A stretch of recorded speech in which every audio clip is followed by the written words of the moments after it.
All right, folks, today is Thursday, October 5th, 2023. Coming up on Roland Martin Unfiltered, streaming live on the Black Star Network. A Chicago family is asking questions. How did an assistant principal get gunned down in his own condo, and the shooter has not been arrested? We'll talk to his family right here on today's show.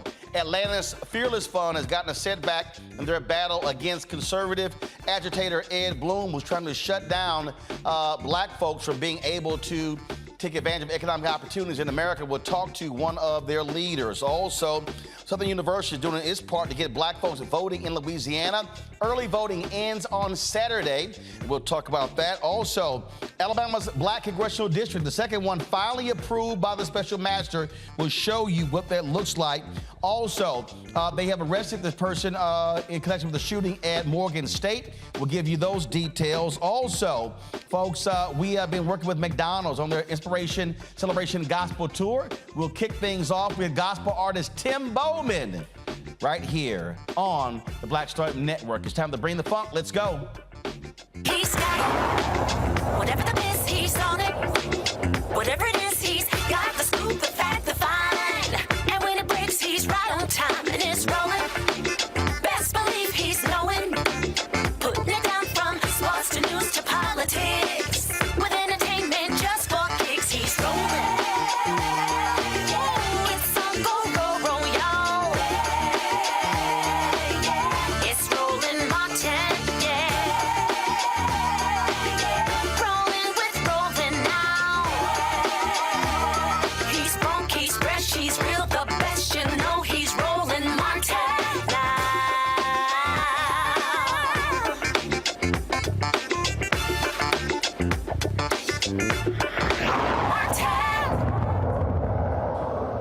32-year-old Abnerd Joseph is dead, shot and killed by a neighbor in his condo. Took place on September 14th. But why is the killer not in jail? That is the question many people continue to ask. Police said they were called to the condo complex for a disturbance in an argument involving Joseph on the 48th floor. His family says, he says that he and the shooter, they live on the 29th floor.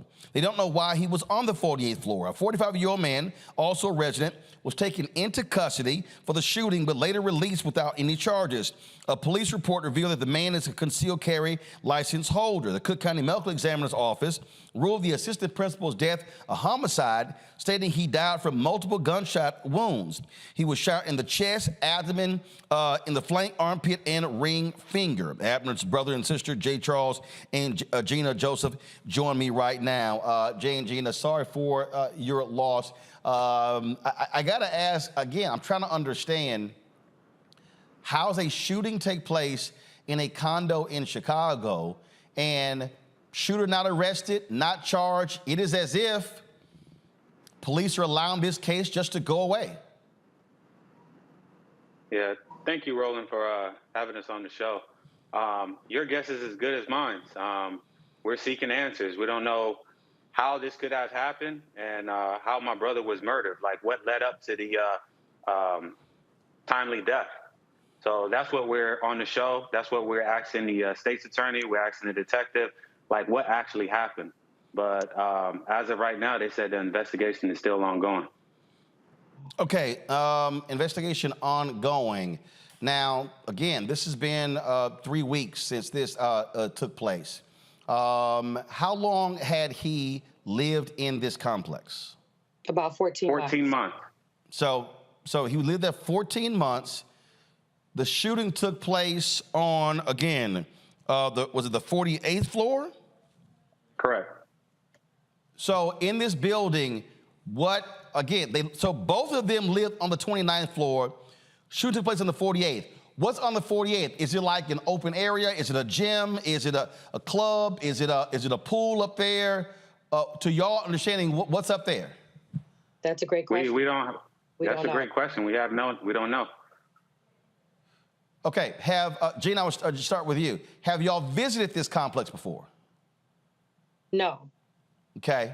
Have y'all talked to building ownership, management?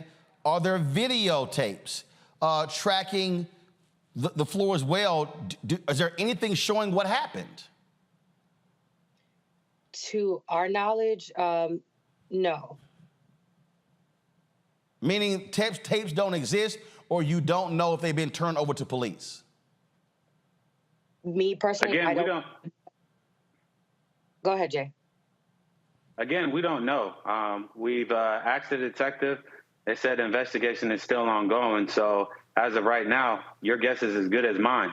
That's why, we're seeking out to the media. We're seeking out to, the state's attorney office, the detective, to demand answers, because we're in the loop. We don't know anything. Wow. It's unfortunate that we have to go to these extreme lengths, like, in order to get these answers. The answers that we're supposed to get from the police, we're not getting them. It seems that it's a lot of stuff that's unanswered compared to what you do know. And obviously, there have been a lot of people talking on social media. The school where he worked at, are they demanding answers as well? He's a member of Alpha Fraternity Incorporated. Are the Brothers of Alpha there? Are they also, have y'all been in connection with them for them to also be demanding answers from officials as well? They're here to support the family, and they have been here to support the family. So we've been working together on that. So we do have a Instagram page at Justice for Abnerd. So we've been in connection that way, like through the communities. Gotcha. Well, again, it is certainly strange in terms of these details and the lack of detail. So hopefully we will get more information soon, and y'all will get a better handle of what's happening in the case of your brother. Thank you. Thank you. All right. We certainly appreciate y'all coming on the show. Again, this is just very weird, folks. Again, with this, and again, I remember seeing the story when it took place, and for this to be, again, 3 weeks later and again having no answers makes no sense. And again, the shooter, he not arrested, not taken into custody, not charged, and is still he's still free. All right, folks, got to go to a break. When we come back, more right here on Roland Martin Unfiltered. Lots to talk about, a lot of news to talk about today. If you're watching on YouTube, be sure to hit that button, folks. Hit that like button. Want to do that? Our goal is to get 2,000 likes every single show. Also, we want you to support us in what we do. Joining our Bring the Funk fan club. See your checking money orders. P.O. Box 57196, Washington, D.C. 20037-0196. Cash App is $RM Unfiltered. PayPal, R Martin Unfiltered. Venmo is RM Unfiltered. Zelle, Roland at RolandSMartin.com. Roland at RolandMartinUnfiltered.com. Be sure to support us in what we do as well. Download the Black Star Network app, Apple phone, Android phone, Apple TV, Android TV, Roku, Amazon Fire TV, Xbox One, Samsung Smart TV. Get a copy of my book, White Fear, How the Browning of America is Making White Folks Lose Their Minds, available at bookstores nationwide. Books A Million, Target. You can also download your copy, audio version on Audible. And of course, you can also, folks, now watch our 24-hour, 7-day-a-week streaming channel. We are live on Amazon News. So simply go to Amazon Fire, go to Amazon News. You can also tell Alexa, play news from the Black Star Network to catch the audio.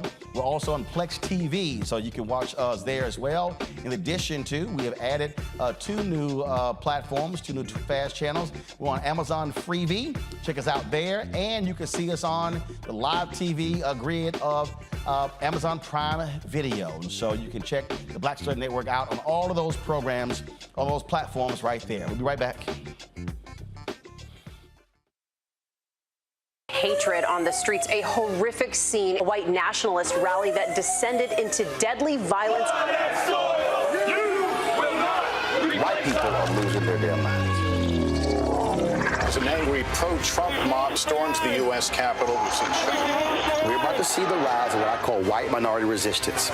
We have seen white folks in this country who simply cannot tolerate black folks voting. I think what we're seeing is the inevitable result of violent denial. This is part of American history. Every time that people of color have made progress, whether real or symbolic, there has been what Carol Anderson at Emory University calls white rage as a backlash. This is the rise of the Proud Boys and the Boogaloo Boys. America, there's going to be more of this. Here's all the Proud Boys, guys. This country is getting increasingly racist in its behaviors and its attitudes because of the fear of white people. The fear that they're taking our jobs, they're taking our resources, they're taking our women. This is white fear.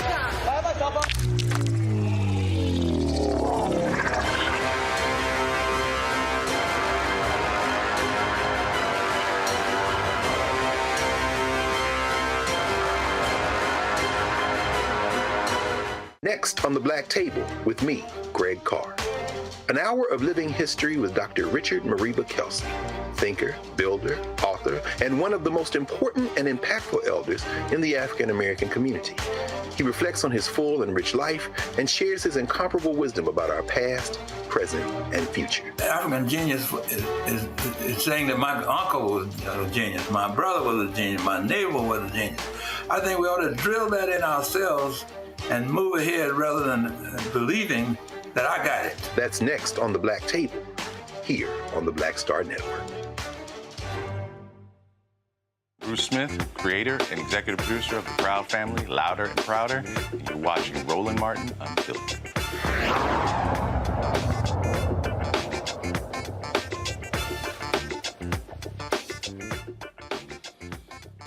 All right, folks, welcome back to Roland Martin Unfiltered on the Black Star Network. Today in Alabama, a map has been approved it's the creation of a second black congressional district in Alabama. This has been a long legal battle that the NAACP Legal Defense Fund finally won. So the special master looked at several maps that were created. This is the map right here that was approved. And so you see how they are doing the congressional districts there in Alabama. Now, I can tell you right now, folks, when we talk about racial gerrymandering or political gerrymandering, this is probably one of the most sensible political maps we have ever seen in terms of how they create these maps. Sometimes we've seen some maps that look like, like squiggly lines or etch and sketch how they created it. And so this is created. Now remember, African Americans make up 27% of this state.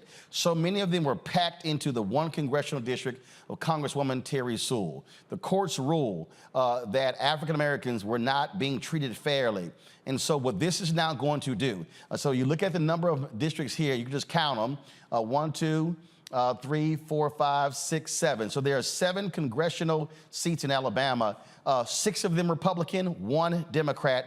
That 1 Democrat is Congresswoman Terry Sewell. So you now are going to get a second black district and the creation of an opportunity district where black voters could play a huge role in the election there. So you could potentially have 4 Republicans, 3 Democrats in the Alabama congressional district that has a direct impact on who controls the United States House. Let's bring in my panel right now. Today's panel, of course, we have Dr. Greg Carr, Department of African American Studies at Howard University. Always glad to have Dr. Carr. Lauren Victoria Burke, Black Press USA out of Arlington. Nicole Porter, Senior Director of Advocacy for the Sentencing Project out of D.C. Glad to have all 3 of you here. Greg, I want to start with you. Again, we talk about political power. Well, folks have to understand this goes beyond just saying, oh, well, it'll be another black member of Congress. We're talking about, again, that person who's in Congress bringing resources back, the people in that district being able to reach their member of Congress for advocacy for any number of issues. This is about power. It's about resources. And so if you go from 6 Republicans to 1 Democrat, you now go from 5 to 2, 4 to 3. That has implications in the state. It has implications in the region and across the country.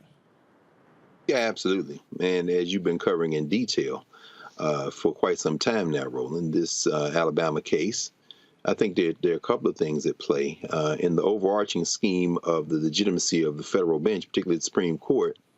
What we see is that the ploy to get Brett Kavanaugh back involved in this by the Alabama legislature seems to have failed. And the legitimacy of the court, which should be a concern of this Supreme Court, is something that seems they're walking back a little bit, or at least being a little bit more hesitant. That's one thing. And in terms of political power, sure, absolutely. We see with the razor-thin majority of the Republicans in the federal legislature, this could have huge impact. You've been saying this over and over again. In Louisiana, we know the South Carolina case is going to come before the courts, North Carolina. This is a situation where the Republicans are arguing that these are political gerrymanderies, and the Supreme Court has kind of conceded the field to these white nationalists and said if it's political, we can't do anything about it. But they're so obviously racial that if this trend continues, it could make it very difficult if folks just vote in the same percentages they've been voting before.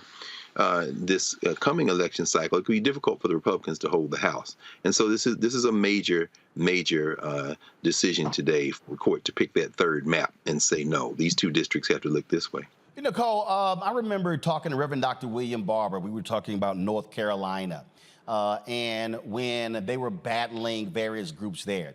And when they sued for racial gerrymandering. The courts agreed. Other groups sued North Carolina for political gerrymandering.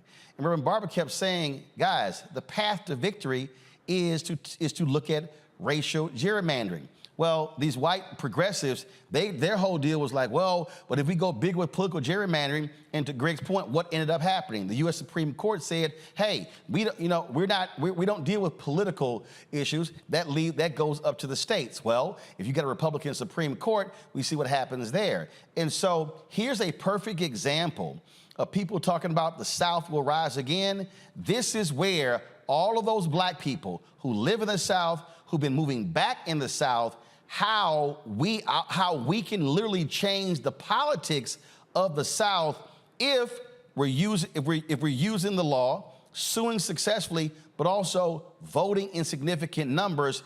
These don't have to be hard red states. It's true. You know, the states like Alabama, Louisiana, Texas, the demographics don't map on to the political power within the state. So the decision today was the right one. And the decision around racial gerrymandering in other states is the pathway to make sure that Black political representation is genuinely reflected in the electorate in the state. And not just in Congress, but also in state legislatures where so much happens to impact Black lives and Black thriving. So in order to sort of move the conversation forward, guaranteeing the vote for Black residents in Alabama and throughout the South has got to be a priority for pro-democracy groups and to ensure a true democracy in this country. You know, Lauren, again, I take Texas. 61% of Texas are people of color. Yet 61% of the people who vote in elections are white. And, we beat this drum constantly. We look at Louisiana, 900,000 eligible, 900,000 Black people in that state who should be voting. You look at the voting numbers, they range anywhere from 20 to 32, 35%.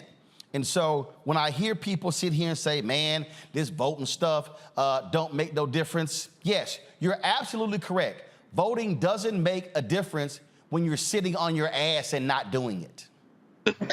Yeah, and well, obviously voter disenfranchisement has been a major strategy throughout history in the South to prevent Black people from voting. I'm sure in Alabama it's no different. Certainly in Florida and Louisiana, Mississippi, that is effectively the policy. Funny thing, in Virginia, it was found out yesterday that a bunch of folks are missing from the voting rolls because the Republicans have figured out some way to also add parole violations as some sort of way to disenfranchise people. So that's being sorted out. But at any rate, in Alabama, what it looks like it will mean is probably two or three African-American representatives from Alabama, which, of course, will extend the power of the Congressional Black Caucus, which is now at 59 with the swearing in of LaFonza Butler this week, and will be at 60 because there was a member who resigned, David Cicilline, in Rhode Island, and there is almost certainly going to be a Black member of Congress coming out of Rhode Island. So anyway, the Black Caucus is going to be somewhere near 63 or 64 or 65, possibly, certainly the biggest in history. and certainly the biggest caucus in Congress with this thing today in Alabama, which, of course, should have already been reflected. Alabama is sort of like Maryland, a little bit like Virginia. Virginia might pick up another black member of Congress as well, third next year, but we'll see. So it is very interesting with the margin in the U.S. House. It's a very slim margin of about 10 seats. There's 2 vacancies. You can see the crazy show going on in the U.S. House as run by the House Republicans. All of these things that happen are huge when it comes to 2 or 3 seats, because, of course, the entire control of the U.S. House can be decided by 2 or 3 seats. So, you know, when Speaker Pelosi was there, she had a 4-seat margin and still was able to get certain things passed. So we'll see. We'll see what happens with this. This is definitely going to mean, obviously, a pickup for the Democrats. See, the thing from right here, Greg, that is so ridiculously frustrating to me is when you deal with Simple Simons who know nothing about chess. As I was driving in, I was talking with a sister, and she was telling me that, I was having a conversation, and these are some folks who are some folks from Caribbean folks and some folks from other places, and they're like, yeah, you know, Roland Martin, he boule, he bougie. And like he's sitting here, he be talking about the Democrats, and I said, here's what they don't understand. Anybody who watches this show and thinks that I am caping for Democrats are stupid, because I'm caping for black people. Now, what the people out there who are talking about, I might vote for Trump or I'm not gonna vote, the reason they are some Simple Simon idiots is because when I say that I'm caping for black people, I am using my brain. I'm sitting here going, okay, let me look at who is available. And so over here, I have individuals who are Democrats. Over here, I have individuals who are Republicans. So if I, Roland Martin, if I care about voting rights, I'm gonna say which of these 2 individuals running more than likely supports expanding voting rights. I don't have to flip a coin to know it's 99.8% going to be the Democratic candidate. If I say, you know what, I want to see federal judges who support civil rights, who care about environmental rights, who care about workers' rights, and who cares about the environment, and who likely is going to support class action lawsuits, who likely is going to look at the evidence when black men have been convicted unfairly. So now I'm going, which one of these candidates will lines up with those issues? 99.8% is probably going to be, no, in this case, that's going to be 99.99%. It's going to be the Democratic candidate. So now that's 2 for the Democratic candidate and 0 for the Republican candidate. And then I'm sitting here going, okay, if I'm looking at these issues here, and I actually care about the education of our children, who likely is going to support, adding more funding for those particular issues, as opposed to trying to send that money to suburban white parents? It's probably going to be, about 89 to 91% the D and about 9% the Republican. And then if I start asking the question about black maternal health care, I begin to ask the question about black paternal health care, I begin to ask those very questions.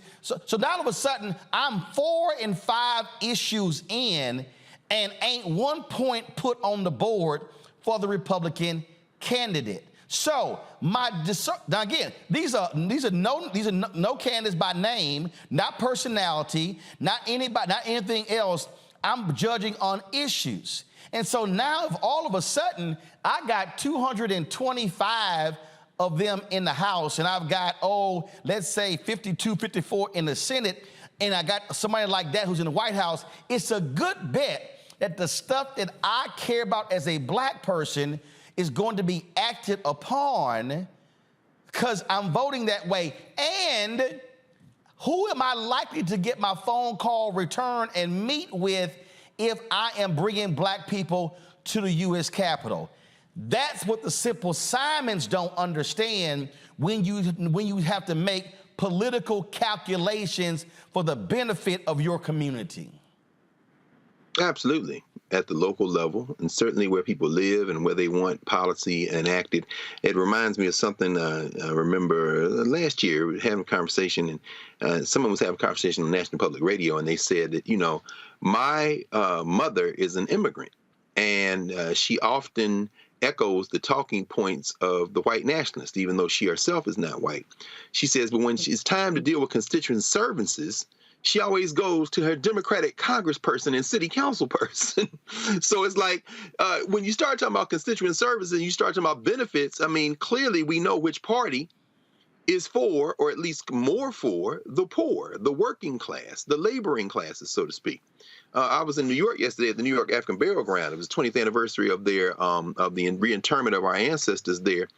And several speakers, Reverend Herbert Daughtry, 92 years old now in New York, spoke about the influence of Congressman Gus Savage out of Chicago in forcing the GSA, the Government Services Administration, to stop construction on the site that is now the New York African Burial Ground National Park Service site.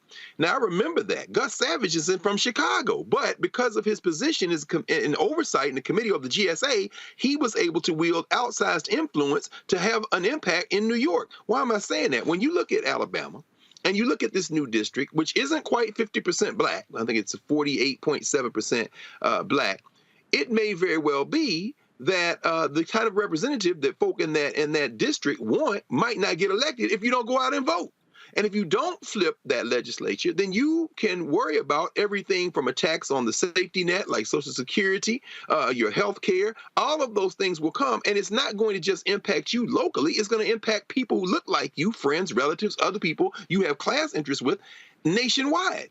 Finally, now, there's this kind of thinking among those who might consider themselves very politically astute, but more on the kind of radical left, that would say the whole system has to implode, and there's not much of a difference between the Democrats and Republicans. I embrace that thinking philosophically. However, it's always interesting to me that even people who say that are still looking for local services when they go and try to get their Social Security or worried about health care or elder care for elder. And it's like, why are y'all, okay, philosophically, I absolutely get it. I understand. However, when the rubber meets the road and you need somebody to intervene for you, it always seems to me that your interests line up with the Democrats. So the rhetoric, it's all fun and games until that security check don't come. Well, and the thing here, Nicole, again, I love these people. Like literally, there are people sitting here going, "Yeah, yeah, man. You know what? We were getting those checks under Trump." They so stupid because they don't even realize who controlled the House when the bills are being passed. The Democrats did. You couldn't. Any appropriation bill comes out of the House. These fools, I saw that video, I don't know who that dumbass rapper, I don't know what Sexy Red, Dumb Red, Ignorant Red, whatever the hell. And she like, oh, Trump was letting black folks out of jail. No, you dumbass. Let me say it loud for everybody in the back. No, you dumbass. The bill, the First Step Act, was led by Congressman Hakeem Jeffries, Democrat, in the House. Even that bill, when it got passed, went to the Senate, and when it got to the Senate, Senator Cory Booker, Senator Kamala Harris, and Republican out of Iowa, Grassley, they said it ain't good enough. Republican Tom Cotton was trying to stop it. Former Senator and Attorney General, that crazy fool Jeff Sessions, was trying to stop it, but it got improved. Then it got passed and signed by Trump. So any fool giving Trump credit for checks, and then fools, guess what? You ain't getting no damn stimulus checks anymore. That was during COVID. These fools trying to cut benefits. And so I'm listening to these fools who don't even understand they were House Republicans, literally tried to cut 80% of the money for women and children on nutrition. And so I'm going, so you gonna vote for this fool thinking you gonna get some checks when his own MAGA folk trying to cut 80% of the checks, more than likely to folks in your neighborhood. That to me is dumb. And last point, how in the hell you running around talking about, thank God that brother who got let out of prison, who didn't commit that robbery, and then you saluting that, but you're gonna vote for the folk who don't want to retest DNA that got the brother out. Listen, during the Trump administration, the fact that the First Step Act passed was good, and there were also people who got out on clemency. But there are a lot of also people who got disappeared into prison during his administration too. And the reality is that the First Step Act didn't go far enough. There are people today who are still locked up who could be released tomorrow if the will was there. So what Rep. Jeffries did and Senator Booker did in their leadership, and they've been champions of criminal justice reform in a variety of ways, as has the Black Caucus. But there's so much work to do. And, Trump did his thing with the goal of currying favor with the Black community, with certain folks that he could bring into his fold and who could stand behind him and cape for him during his administration. The reality is that wasn't everybody. That didn't lift up the majority of people who needed to be helped. And anyone who was paying attention should have been following closely the real dynamics of the First Act and the First Step Act and the impact on Black folks in the federal prison system, and then how that impacted folks within the states and at the local level. There were initial steps taken, but there's also a lot more work needed to be done given the nearly 2 million people who are locked up today, disproportionately Black, and how that's impacted in southern states, which have the highest rates of incarceration in the country. So we need to keep pushing.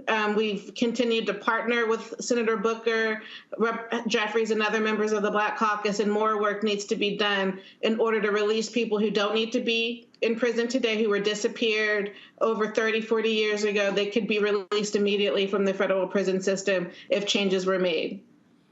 The thing here that I always say, Lauren, is I don't want to hear your whining after the fact. I don't want to hear any of your whining after the fact. I don't want to hear you running your mouth. I don't want to hear none of that because this is part of the deal. If you look at, we're going to talk to the Fearless Fund next. Guess what?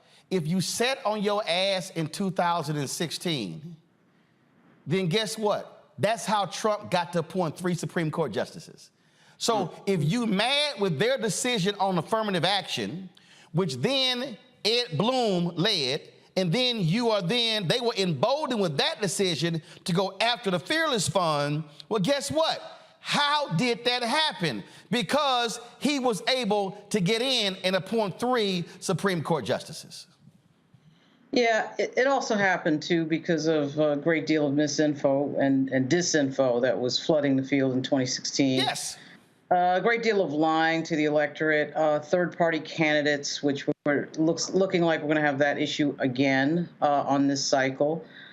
People running independent, et cetera, and so on, is really not helpful. I'm not sure there's a whole big piece of evidence out there that people, because some rapper is on Twitter, that people are going to be voting for Donald Trump. I mean, no. It has to do with her. I'm telling you right now. I spend enough time traveling this country. I hear what they are saying, but the sentiment being expressed, the lies that she actually spoke about, other people repeat, and so therefore what she said, I've literally heard non-rappers say, and I'm like, what the hell are you talking about? But they literally are buying a falsehood and are saying, oh yeah, I'm gonna vote for Trump because of this, but I'm like, but you gonna ignore the other 180,000 issues? Come on now. Well, we have an election in 33 days in the Commonwealth of Virginia. Let's see if evidence is out that some of this messaging is impacting that. Yep. With 120 seats open in the state legislature, I just tend to doubt it. But with regard to Donald Trump, obviously they will have to lean heavily on misinfo and disinfo to get any sizable piece of the black electorate to support them. They did try with another rapper, if you remember, back in 2022, and of course nobody fell for that because it was ridiculous. I don't want us to make the mistake. You're focusing on the rapper. I'm not focusing on the rapper. I'm focusing on the sentiment expressed by the rapper, and I'm saying there are a significant number of people who are either saying, well, yeah, Biden ain't done nothing, he's trash, I'm gonna vote for Trump, or I'm going to sit it out. What I'm saying is we have to also make the point, sitting it out ain't a smart option if you care about these issues. And so that's the thing so it's two things. What are issues you care about? Here's the factual information so you're not walking around sounding stupid. Well, we're a community that rightfully does ask for a lot after 400 years of craziness, right? And I think that what has happened is there's a high level of apathy. I think we have every right to be apathetic and ask what the deliverables will be on a constant basis. I do think that, generally speaking, Joe Biden has done a great job. He has delivered a few things and really pointed to the fence, particularly with his pick for the Supreme Court. Really pointed to the fence and told everybody he was going to do it, and he did it. He put a black woman on the Supreme Court. But I do think that when people do not see a measurable result in their lives economically, they're going to rightfully ask questions. Any smart constituency should be doing that. I don't mind asking questions. But Democrats have to get better at articulating, of course, what it is they're doing, and they're getting a little bit better at that. But what I'm saying is, I'm not going to leave this up to Democrats. What I'm saying is, as black people, when you are engaged in a battle, you have to make decisions that ain't got nothing to do with a Democrat or Republican. And what I'm saying is, we can see the effects of when we don't vote. So what I'm saying is, I get. You say, hey, we haven't seen things get apathetic. I can't be apathetic because what I do know is what can get worse, what can get cut, what can get eliminated. And all I'm saying is I don't want us pissed off after the fact. I'm saying be engaged on the front end. Hold on one second, because we're going to talk about this a little bit more when we show you what the Southern University students are doing. We come back, though, we're going to talk about what's happening with the Fearless Fund, because this is a perfect example. The attack on the Fearless Fund is not solely an attack on the Fearless Fund. It is literally a direct assault on all of Black America. Trust me, it is bigger than them. You're watching Roland Martin Unfiltered on the Black Star Network. All change is not growth. Right. But thoughtful change is real good fertilizer. And that's what has been so beneficial to us. But you also were not afraid of the pivot. Well, and I'm a black woman in business. Come on, I don't care how I dress up. I don't care who I'm speaking with. I don't care what part of the world I am in. I still am a black woman in business. Being afraid of the pivot, being fearful of change is not what got me here. Respectful of change. Respectful of pivot, yeah. Fearful? No, no.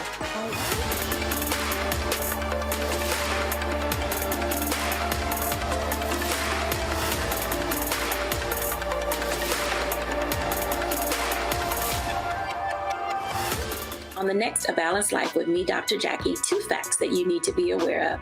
African-American women have the highest diagnosis of breast cancer than any other group in the U.S. And young African-American women are most likely to be diagnosed with one of the highest aggressive forms of breast cancer than all other groups. It is a disease that requires fast action, determination, and a whole lot of support. On our next show, we'll meet a young woman who's chosen an alternative path and approach to tackling this disease. And you'll hear from our medical and support experts on how to maintain balance through it all. We encourage exercise. We encourage, changing diet and making, all those personal changes. That's on the next A Balanced Life on Black Star Network.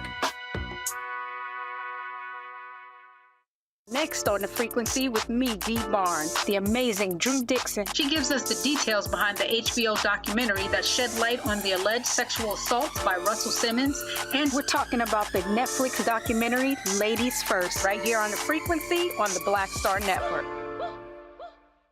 Farquhar, executive producer, Proud Family. You're watching Roland Martin Unfiltered.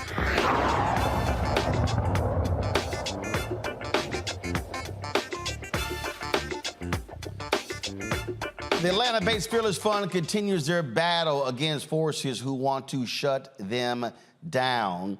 The 11th Circuit Court of Appeals, in a 2-1 decision, granted Ed Bloom's, the American Alliance for Equal Rights, the request to temporarily block the Fearless Fund from considering applications for grants only from businesses led by Black women. Joining us right now is Arian Simone. She's the CEO of the Fearless Fund, joining us from Atlanta. So let's be clear. We've had y'all on before. Y'all don't just support Black women. You support an array of women. Go right ahead. That is correct, Roland. We invest and we also deploy grants to women of color. So Black, brown, Hispanics, Asians. Yes, we do. Any minority female, we definitely do. But Ed Bloom is specifically targeting y'all for Black women. That is correct. And so this appeal court's decision, because what, your grant application, the deadline, was it supposed to start Saturday, was supposed to end Saturday, and because of this now, you can't move forward with the grant application, correct? That is correct. It was supposed to end on September 30th, and we received the ruling from the appellate court on September 30th. How many different people applied for this grant? Oh, I'm not sure as far as demographic-wise how many different people, but we typically get on average every application over 1,000. It's always over 1,000. Right, but that's my whole point. So you had more than 1,000 people apply, which shows you the need. We're talking about $20,000 grants. And what white conservatives like Ed Bloom don't care about, they don't care about the disenfranchisement of African Americans and other women. They don't care about the very few venture capital dollars that actually go to Black folks. They want to attack the economic lifeline of Black America. Yes, this is clearly an attack on our economic progress as a people, as well as the progress post George Floyd. After then, there were a lot of corporations in their DEI programs that deployed money to many organizations such as ours, the Fearless Fund, as well as the Fearless Foundation. And they are trying to reverse that progress. That is correct. And look, y'all have done other media outlets. You've actually been speaking to various groups and have been sounding the alarm. Let's be clear. This attack is the first, you know, if you will, bomb being thrown. They want to go after everything that has been beneficial for the betterment of African Americans. It's not like it's been huge in terms of numbers, but the bottom line is they want to stop even that progress. Yes, that is correct. How should I put it?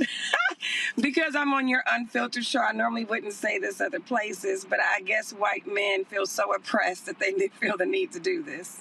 Even though when we talk about the number of white men that control venture capital funds, we're talking about, and then you look at private equity, we're talking about what, 95, 97%? Oh, yes. It's about 92% in PE and VC. The $62 trillion industry that we work in is majority white men. And those majority white men then invest in majority white startups, which then recirculate that wealth amongst that community. That is correct. Even though the money that they get for those private equity comes from pension funds, and that's a whole lot of money representing Black, Latino, Asian, Native American, and female workers. Oh, yes. Teachers, firefighters, police officers, you name it. So what's next? This holds y'all in place. So what's next for the Fearless Fund? What is next? I can't get too much into legal strategy on here, as well as what the plans are. But you're appealing this decision. Of course. Yeah. That's without saying. We are carrying this on to victory. Now, how we plan to carry it on to victory, I can't fully get into that, but we are taking this to victory. We are not backing down with this. You don't have to ever worry about that. All right, Arian Simone, we surely appreciate it. Keep up the fight. Thank you so much, and thank you for bringing awareness to this, because it is not about us. We are the lawsuit. We are not the focus. All right, we appreciate it. Thanks a lot. Lauren, I want to go to you again.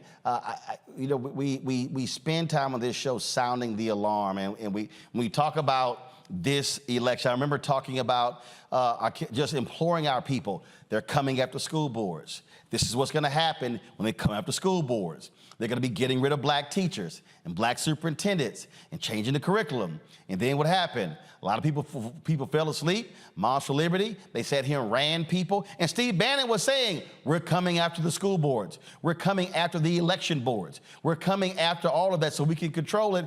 Folks are like, yeah, we'll see. It's sort of like all these women who were sitting there going, well, you know, I know what they were saying about Roe v. Wade, but I never believed it. What are you talking about? They were telling you we're coming after it. So when somebody is telling you they're coming after it, believe them. Yeah, well, it does seem like that the entirety of the Republican Party's ideology in this era has been about who they can stop from doing something and who they can control from doing something. And it's funny when you ask members of Congress, particularly again in this moment of dysfunction with the Republican Party in the U.S. House, you know, these Republicans, like, what are you here for? What are you here for? They're always complaining about the swamp and being in D.C. and not wanting to be in D.C. I remember when Tim Scott first got into the House, that's all he would talk about.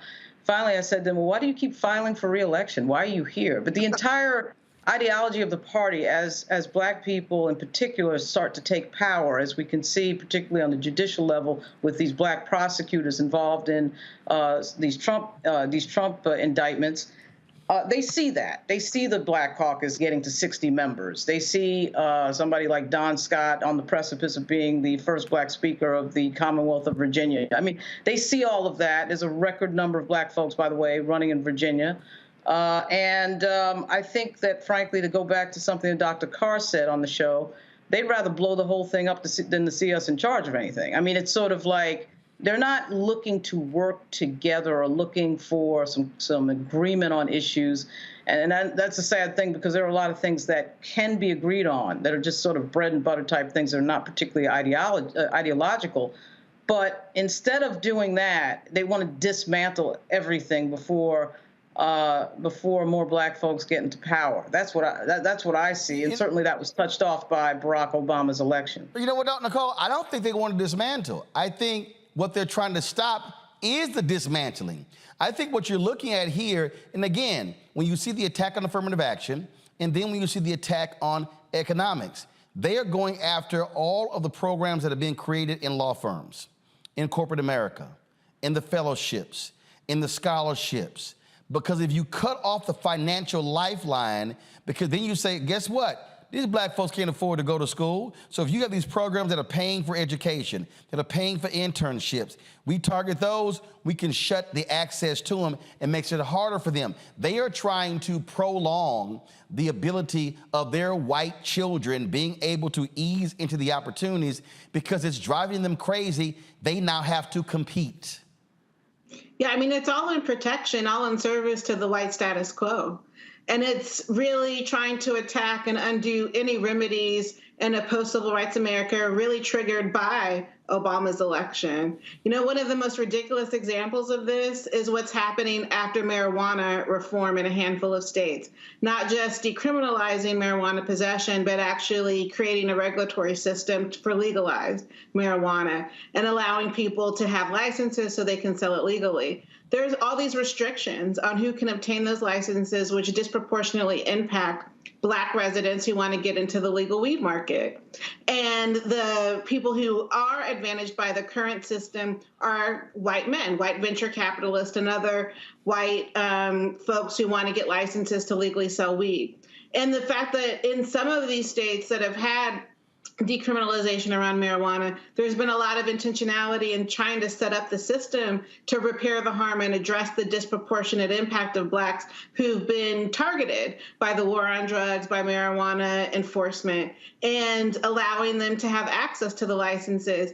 And any effort around that sort of reparative justice to address that has also been attacked under this white umbrella, this umbrella to protect whiteness in the system. So that's, in my opinion, one of the most egregious examples of the white status quo rising up to counter any efforts to repair the harm for Black people directly impacted by some of these policies that have driven racial inequality in the country. And then what happens, Greg, when people who don't understand connecting of the dots, when they're sitting here saying, oh man, the CBC ain't doing this, ain't doing that. Well, guess what? If you look at a lot of these states, it's the Black caucuses in a lot of these states that have been stopping the legalization programs by saying, hold up, if you're not creating opportunities for the folk who are most impacted by arrest, then we're not moving forward with these programs. That's an economic argument. It's a multi-billion-dollar industry. And so what do you have? Oh, let the Black folks get thrown in jail when it was illegal, but the white folks gonna make the billions when it's now legal in these various states. And so I just wish more people would stop being so one-dimensional and begin to understand that there is a connecting of the dots between voting, between who's running, between economics, between education. So I love when these people who say, I want the government out of my life, when I say that's the dumbest thing I ever heard in your life, because the moment your ass is born, guess what? That birth certificate is a government document. And then when you get your shots, government document. When you got to enroll in school, government document. Hell, you got to pass state mandated tests to advance. Government document. And when you decide to sit here and get married, government document. Divorce, government document. And when your ass pass on, government document, a death certificate. So this notion that I want government out of my life is pretty much dumb as hell. It is. And, you know, there's a basic lack of understanding or not connecting the dots that I think can be remedied. This is where education comes in. It's very important. And in this case, we certainly see that this is yet another step in, to quote Bill Fletcher, the attempt by the white nationalists to roll back the 20th century. Except this time, they're even trying to roll back everything that happened since the Civil War. Right. And take a, because of course, the specific wedge they're trying to use here is the Civil Rights Act of 1866, which of course, as we know, was passed 2 years before the 14th Amendment was ratified in 1868. And that, of course, is the law that Congress passed to ensure that African people in this country would be extended citizenship and have the right to, among other things, make and enforce contracts the same as other people.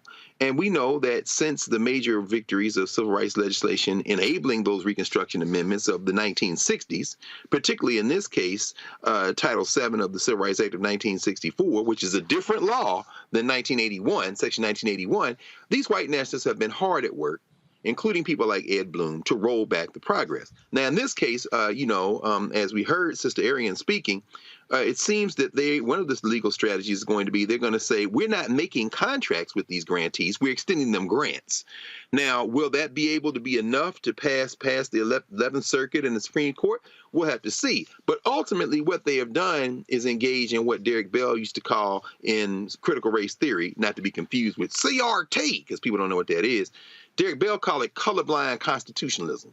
In other words, you pretend like you don't know why these laws were passed. Right. Right. They should apply to everybody equal to race. It is a legal fiction, and this is why, finally, as you're always reminding us, Roland, the federal bench matters. All of this can be reversed depending on who is the judge interpreting the statute. That's it. Absolutely. They're trying to literally use laws that were passed to help us against us. That's right. That's what they're trying to do. Just like how John Roberts was so damn stupid trying to say, we can get rid of the Voting Rights Act, Section 4, because things have gone so well for black people who are voting. Fool, the reason it been going so well is because of the very act. And what happened when they then ruled Section 4 unconstitutional? The white nationalists begin to pass the very laws to roll back that very success.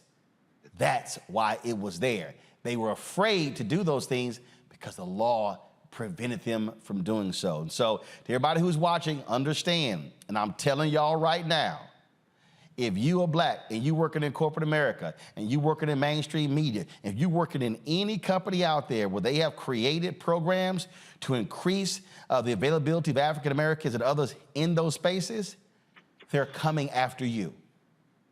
And they're not apologizing. So you might want to buckle up and get ready for the fight. You're watching Roland Martin Unfiltered right here on the Black Star Network.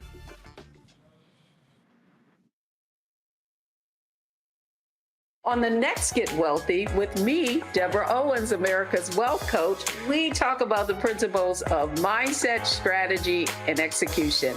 This week, we're adding a fourth, faith. You're going to hear from a mother and daughter duo who are helping thousands of Black women build wealth, all through their faith. You are more than you can ever imagine. Not just obtaining things to show that, but seeing yourself. Making your faith work for you. That's right here on Get Wealthy, only on Black Star Network.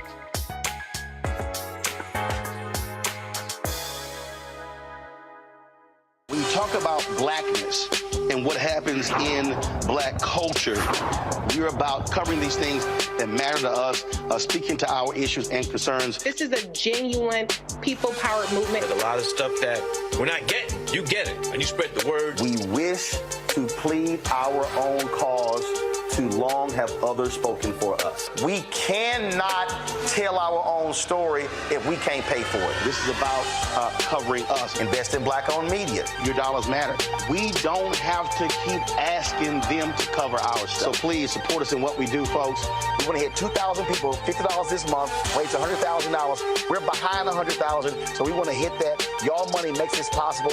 Checks and money orders go to P.O. Box 57196, Washington, D.C. 20037-0196. The Cash App is $RM Unfiltered. PayPal is R Martin Unfiltered. Venmo is RM Unfiltered. Zelle is roland@rolandsmartin.com.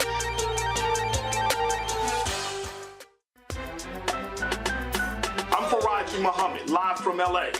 And this is The Culture. The Culture is a two-way conversation. You and me. We talk about the stories, politics, the good, the bad, and the downright ugly. So join our community every day at 3 p.m. Eastern and let your voice be heard. Hey, we're all in this together. So let's talk about it and see what kind of trouble we can get into. It's The Culture. Weekdays at 3, only on the Black Star Network.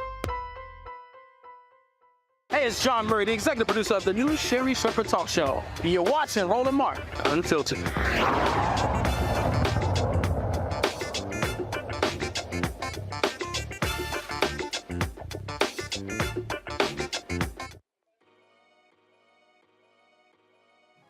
All right, folks, Curl Prep Natural Hair Solutions is an amazing organic two-step curl defining system for women, men, and children.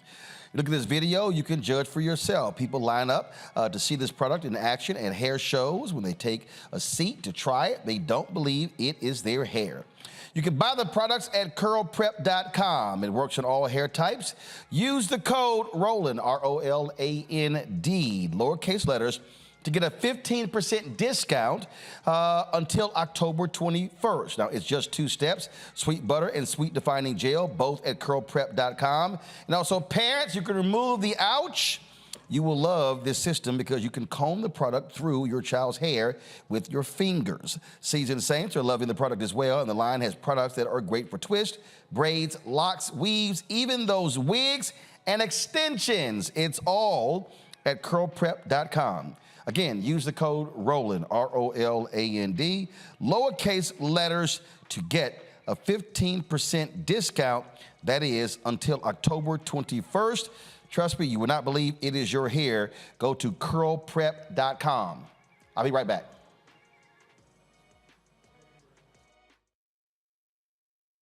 On the next A Balanced Life with me, Dr. Jackie, 2 facts that you need to be aware of.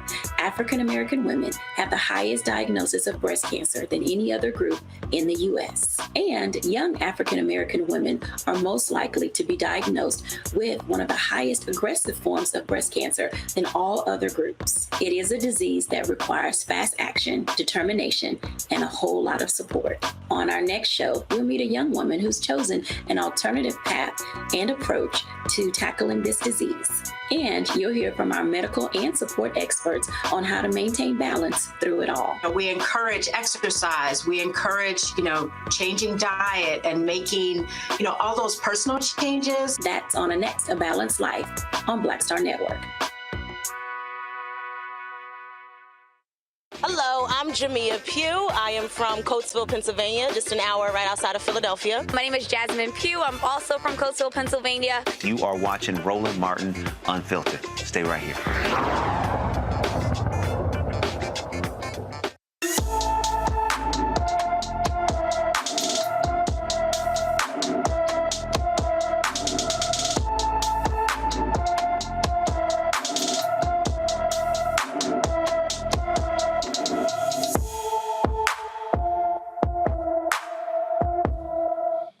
The Huntsville, Alabama Police Department issued an emergency missing child alert for Jamarius Logan, who was last seen on September 25th. The 15-year-old is 5 feet 6 inches tall, weighs 200 pounds, with black hair and brown eyes. Jamarius has a tattoo on his left arm that reads 9mm. He was last seen wearing gray sweatpants, a blue hoodie, and a black and white Jordan shoes. Anyone with information about Jamarius Logan is urged to call the Huntsville, Alabama Police Department at 256-924-1778, 256-924-1778. Folks, Morgan State University has canceled all homecoming activities this weekend, plus classes, as they continue to search for the individual or individuals responsible for a shooting on campus that left 5 people injured.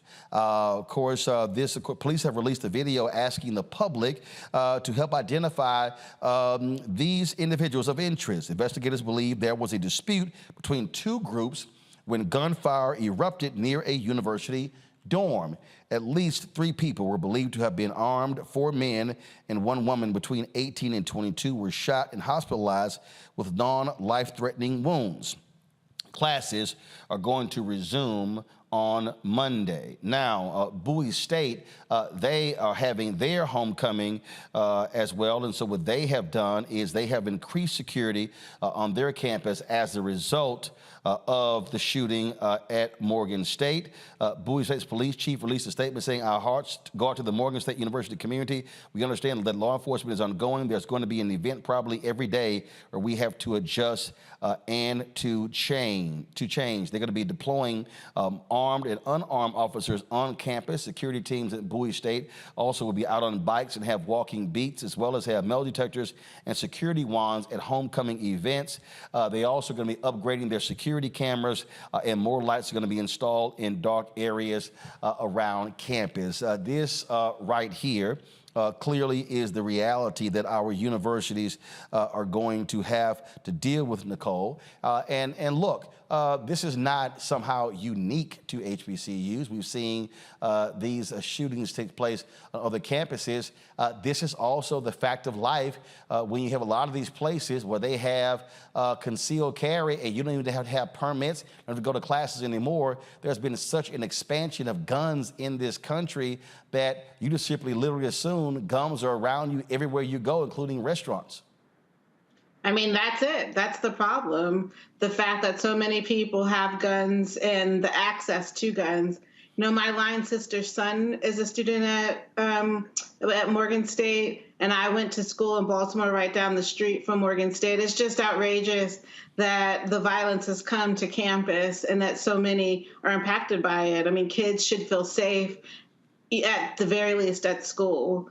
And it is because there are too many guns accessible in this country. And so we have to deal with that. We have to restrict and limit the use of guns. We have to figure out how to create efforts to reduce gun violence at all levels, including on college campuses. But like you say, people could be anywhere at this point and know that in reality they are at risk of potentially coming in contact or experiencing gun violence themselves. It's an outrageous state that we're in right now. It's horrible what happened at Morgan State. It's horrible that Morgan State's canceled its homecoming celebration and that this is impacting other campuses that are increasing security to protect the students on their campuses as well. Greg, you teach at Howard University. Congratulations on 23 years there. These used to be safe havens, but the bottom line is they're no longer safe havens. No, and thank you, Roland. But I have to agree with Nicole. I mean, and what you said, this is symptomatic of a much larger problem. We all saw what happened at the University of North Carolina shortly after school started this year, which included the death of a faculty member, Zinzi Han, who was killed actually in his lab and the shelters in place there. How do you protect against something like this? You know, at the onset of COVID, it was the bomb threats at HBCUs. And quite frankly, many of our HBCUs, of course, are in big cities. And, you know, the Republicans will say these are Democrat-controlled cities. Nah, Chief Rocker. What y'all won't do is pass sensible gun reform legislation. And so people, as Nicole said, it's so too easy to get guns. And when you start talking about canceling homecoming, yeah, you've postponed the game, you've canceled the parade. I mean, this is at part of the heart of what makes HBCUs HBCUs. I know there's some silly people out there in Boulder, Colorado that somehow think some HBCU culture has been transplanted to the $300 million carnival machine called the Deion Sanders effect. That is not true, which leads me to the final point. Ohio State or University of Southern California or places like that, you know, yes, they're under threat too, but let's be very clear. There's something very, very personal when you start talking about waging violence in HBCU communities, because that strikes not only at the heart of the campus, but the heart of our communities. Children line up for homecoming parades at Florida A&M and Tennessee State and Texas Southern and Paul Quinn and wherever you want to name. So when you cancel homecoming, you've done more than just shuttle some events. You've touched the living, beating heart of what these institutions mean to our larger communities. So this is something that is it's a tragic day for us. Lauren? Yeah, I mean, you know, at some point we have to figure out that if we don't fix things on the front end and invest in young people, invest in kids in a different way, we're going to just be dealing with these problems generation after generation. Obviously, our society has too many guns, and we are funding, you know, our police departments adequately and all that. Maryland has some very tough gun laws, as does Washington, D.C. In the DMV, the place that doesn't have particularly strict gun laws is actually Virginia, but Maryland does. And now you're starting to see the cancellation of high school games because of gun threats. Obviously, we've seen, you know, we see the usual spate of mass shootings in this country, 1 or every 2 weeks. We saw today in Washington, D.C., Mayor Muriel Bowser announced yet another new initiative. You know, she has been there for 8 years. She's doing the same policy. She's dealing with the same problems year after year. And without that investment on the front end, on your young people, you're going to get this on the back end. By the time you get to the back end, it's too late. You're spending too much money on criminal activity. We had a member of Congress that was carjacked on Monday in Washington, D.C. and Southwest. That it'll just go on and go on until people get smart. And if we can do $20 billion to Ukraine every 2 weeks, then we can sort of help figure out how to fund something that keeps our young people occupied. Certainly, Marion Barry had a particularly good idea with his job initiative for young people in Washington, D.C.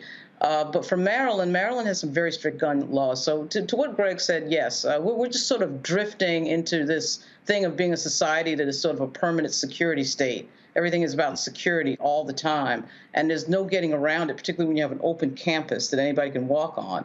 I'm not sure how you fix that problem. You can't fix it on the back end. You have to fix it on the front end. Absolutely. Folks, we've been talking about power of voting. You've got early voting ending in Louisiana on Saturday. You also have elections, as Lauren alluded to. All of these seats in Virginia are up for re-election there in the House in November. Also, critical election in Kentucky, where you have a Democratic governor trying to get re-elected. Daniel Cameron, the black Republican who did nothing in the Breonna Taylor case, is running against him. Reverend Barber and the Poor People's Campaign, Repairs of the Breach, they are in Kentucky, rallying the vote, focusing on poor and low-income voters. Until Freedom, they have actually opened an office there as well. They made it clear their goal is to stop Daniel Cameron. We are live streaming that Poor People's Campaign rally as this show goes on right now. So let's go live to Kentucky where the Reverend Dr. William J. Barber is speaking. And we've got people viewing from all over the country. We are live streaming in all 50 states and around the world. So say hello to everybody out there. Say hello, everybody. Hello, hello. And then say forward together. Not one step back. I want to first of all just thank God for the privilege. I heard the late young sister say, let me get out of myself, because you really can't do anything in yourself. And Tana and to Pam and to Kentuckians for a better commonwealth, and to all of you who gathered. A few weeks ago, I didn't know if I would even be here with you all. I was doing an event and had some issues during the course of the year, very tired and some very painful, and I was getting ready to preach a consecration service for some bishops and ministers, and I literally thought, this is going to be the last sermon I'm going to do. I'm going to preach this sermon and I'm going to be out of here. I was that sick. I didn't tell anybody because, like many of you all, I can mask stuff pretty good. Any of y'all good maskers? People don't really know how you feel. And long story short, they put me in the hospital afterwards. I don't remember the sermon, and tested me for 7 kinds of cancer, and but found out in the middle of it that I actually had something called gallstones.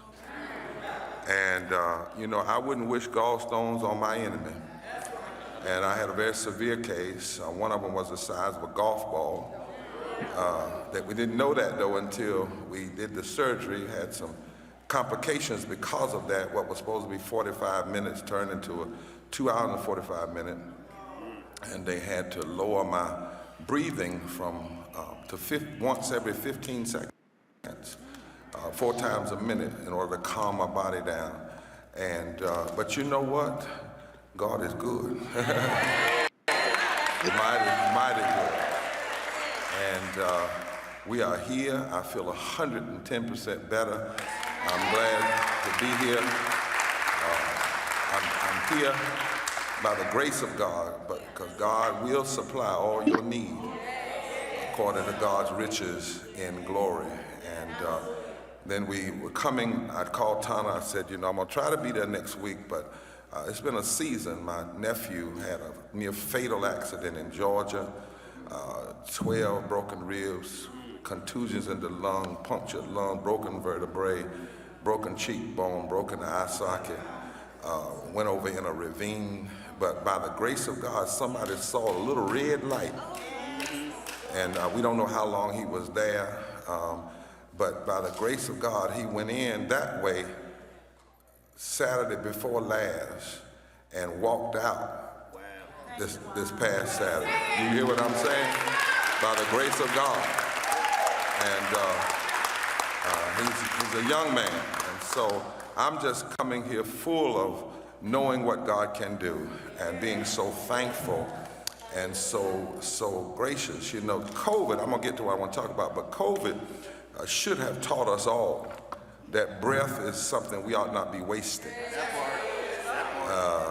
I know we have a person in this movement that lost 21 members of their family in a 30-mile radius because Mississippi wouldn't expand health care. And a lot of people died, Charles, not because COVID killed them, because of the lack of health care. I have a cousin who lost 38 members of her family in a community where they closed hospitals because that state would not expand health care. But all of that goes back to who we elect, right? I also want to say tonight to the young folk, you are a part of the leadership of today, not tomorrow. We don't need you tomorrow. We need you right now. And back in the day, when the SNCC, many of the folk in SNCC were 18 and 19, they couldn't vote because the law had not yet been changed to allow 21-year-olds to vote, but they still fought in the movement. So you may not be 18, but we need you. We need you knocking on doors. We need you encouraging folk, right? And I also want you to know, you don't have to throw away the music from the 60s and pick up a new, just put it all together, sing it all. That's right, sing it all. Don't sing some of it, sing it all. Now, I'm gonna do some teaching tonight because we got an audience all over the country. The first thing I wanna teach tonight is that actually right now in this room, we are not modeling what winning looks like. Don't get mad with me, hold on. See, you look at the room, we got rows of all black folk and rows of all white folk. That ain't gonna get it. The only way you're gonna win is through moral fusion. So I'm gonna ask the room to shift. I want folks to stand up. I want the organist to play a little bit, and I want you to find somebody. Be COVID safe. If you feel like wearing your mask, go find somebody you don't know and shift this room and sit beside them so it looks black, white, Latino, Asian, gay, straight, young. Come away to my organist. Don't tell me he left on me. I need my organist. If he's not here, I'll make it myself. All right, come on, come on. Some of y'all go back there. Some of y'all come up here. I need folk with some placards, right? Young folk, just stand up and tell somebody, come sit beside me. Come sit beside me. On this side, we need some switching. Because if you don't get to know some people you don't know, we're never gonna win. Now introduce yourself. Make sure you know who comes. Don't everybody get on the left side either. Some of y'all get to the left side. Some of y'all stay on my right side. Right. Now. All right, I need a few folk from the last 3 rows on this side. I need some of y'all to move back on this side. All of y'all went to the left. But we don't talk left and right, we talk right and wrong. So the last 2 rows, I need y'all to come back and mix it up. Yeah, you don't have to get too tight, you can still be spread out. Now, there we go. Camera shots, I want y'all to stay with the crowd. Don't shoot the other places, okay? Just shoot up here. Now, look at the person and say, what up? Now, all right. I want to suggest tonight that if we ever needed to vote, we sure do need to vote now. In the testimony circle of my faith tradition, I come from the country of North Carolina, we had testimony service. And every now and then, when things were going rough, one of the saints would get up and say, if we ever needed the Lord, we sure enough need him now. But those same saints recognized that faith without works is dead. So when they called on the Lord, they never called on the Lord thinking that they would not have to do something as well. They called on the Lord knowing that to call on the Lord means you're willing to take an assignment and do what you need to do. And so I want to sample that tonight, like the hip hop artists. If we ever needed to vote, we sure do. Now, you got to say it right. We sure do need to vote now. For us, the right to vote is not just a constitutional matter, but a fight born out of struggle and sacrifice. It's a gift, actually. It's a gift from God. It's a gift of the God of justice. 2,600 years ago, God had his prophets to say to every nation, if you want to please God, you have to do justice and love mercy and walk humbly before God. And that admonition was especially to those who hold office, who have power. And 2,000 years ago, God had his son say that when it comes to politics and it comes to public policy, the issue is what does a politician, what does a government do for the least of these? That really the truth is public policy must be judged from the bottom up. Eric, I know I'm messing with your mic, I'm sorry. From the bottom up, Tana and Pam, not from the top down. Now think about where we are in time for a moment, and you'll understand just by the history I'm getting ready to share with you why, if we ever needed to vote, we sure do need to vote now. Here we are today, 404 years since the first ship landed in Virginia, bringing slaves. Here we are, 233 years ago, when Crispus Attucks was the first African American and one of the first people to die fighting for this country, while at the same time people who looked like him were being considered slaves. Here we are tonight. Tonight we sit here 247 years since the signing of the Declaration of Independence, which says that everybody has an inalienable right to life, liberty, and the pursuit of happiness. And inalienable means it is God-given. It's a part of natural law. It comes with the package of being born, inalienable. But inalienable also means you can't give it away. Because if you give away life, liberty, and the pursuit of happiness, then you are basically saying that you have decided that the oppressor is your God. Here we are, 230 years since the Constitution was drafted. Here we are, 236 years when people of ebony hue were fractionized in that Constitution and considered to be 3/5 of a person. Here we are, 194 years since Mexico outlawed slavery, and 188 years since Texas and America revolted against Mexico because they wanted to keep their slaves. Be careful how you talk about Latinos and folk coming from Mexico. You need to know the real history. California was Mexico. Texas was Mexico. New Mexico was Mexico. Arizona was Mexico.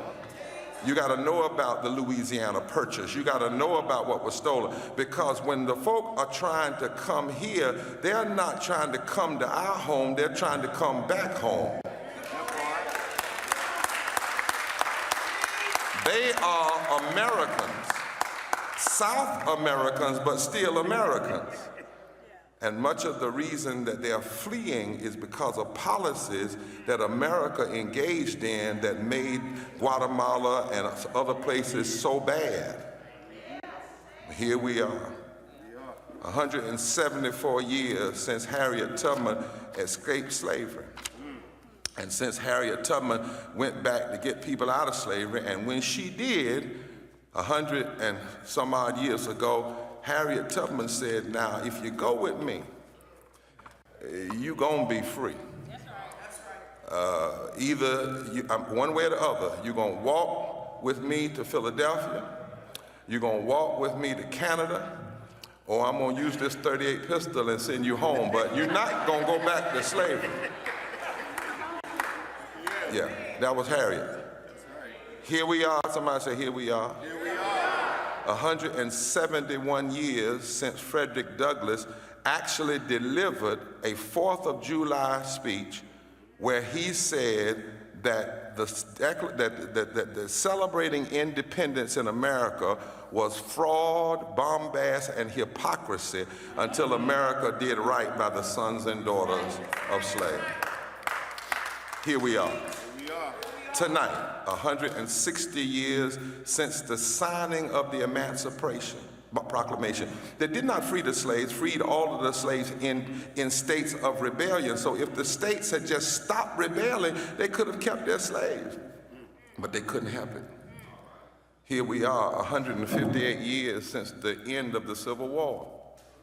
Here we are, 156 years since the 14th Amendment that declared that every person, not every American, but every person has a right to equal protection under the law. In other words, the 14th Amendment says if you are inside these borders, You don't have to be, quote unquote, a citizen. If you are inside of these borders, you have a right to equal protection under the law. Here we are.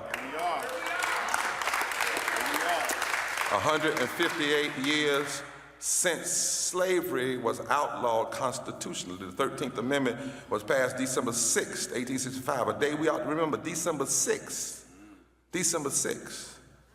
And slavery was outlawed, but all the states didn't ratify it. And we're the only people that have ever had to have the Constitution say we ought not be slaves.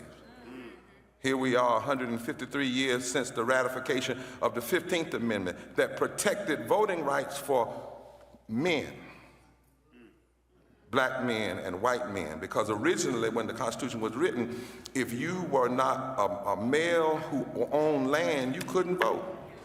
So women were left out, Indians were left out, black men were left out, black women were left out.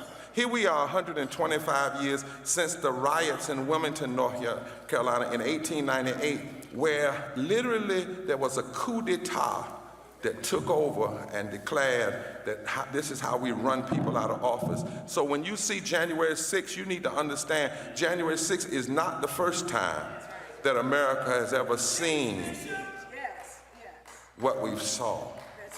Here we are 115 years after the Springfield riots. Here we are 114 years since the Niagara movement, which became the NAACP. Now, the sister said I was the president of the NAACP. True, but what I'd like you to know is I am the graduate of 15 arrests. I'm a member of the Poor People's Campaign. I've been a pastor for 30 years, right? But here we are 114 years since the Niagara movement came together, that became the NAACP, and only 7 of the members were black. When the NAACP was founded, it was a majority white organization, the descendants of former abolitionists who recognized that they had to stand against racism. Here we are 88 years since the New Deal. Things like minimum wage and Social Security, and 88 years since corporate folks said, we don't want that, and they've been fighting it ever since. And the number one way they've been fighting it is every time they can, they cry about tax cuts. That's what they said to Roosevelt, we can't afford it. Here we are, 85 years since the Fair Labor Standard Act. Are y'all going with me? The Fair Labor Standard Act established a minimum wage of 25 cents an hour. It's purchasing in 1968 at $1.60 an hour, which if we had kept the minimum wage going with inflation, the minimum wage today would be almost $20 an hour. And yet, the minimum wage has been stuck at $7.25 since 2009. Here we are. 79 years since Primus King was denied a right to vote in Georgia primary. Here we are 73 years since Ann Braden, a white woman from Kentucky,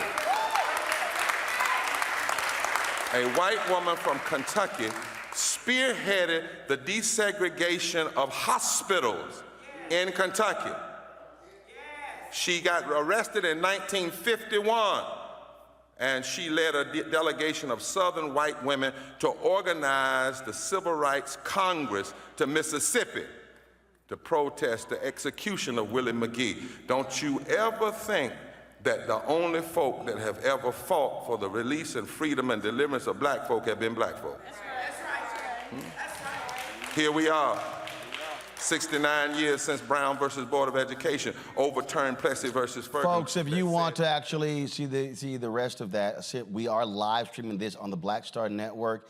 It's a second feed we have on our YouTube channel. You can go to Black Star Network app to actually see this. Those of you who are watching on Amazon News, Freevee, Prime Video, or Plex TV, again, go to the Black Star Network app or go to our YouTube channel to see that feed. I want to go to our panel. Nicole, I want to start with you.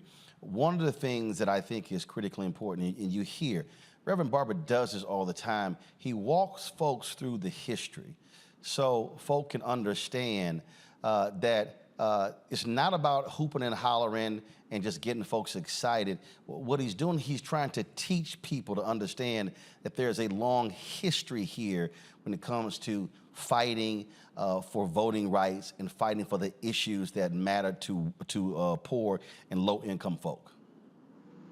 Yeah, absolutely. And I think really that's at the root of the Black community is fighting for our rights, and then actually opening up the conversation so that everybody's liberation is included in that.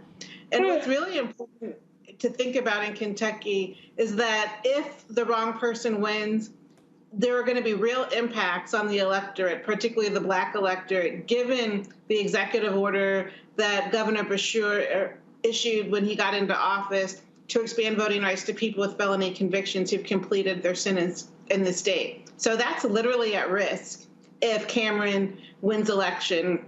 That's happened before in Kentucky when a voter suppressive governor followed a pro-democracy governor and rescinded an executive order stripping the voting rights of people living with felony convictions in the state.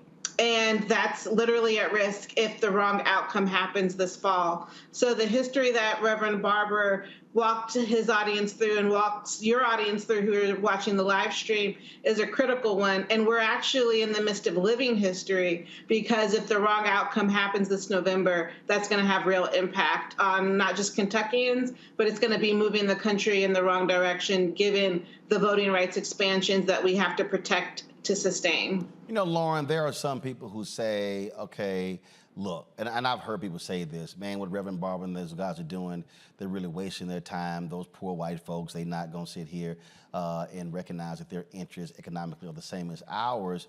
But here's the deal. If you don't actually make the effort to walk folk through, they'll never understand. You know, I used to always say to even President Obama, look, man, stop going to the suburbs of Ohio and Maryland and Virginia touting the Affordable Care Act.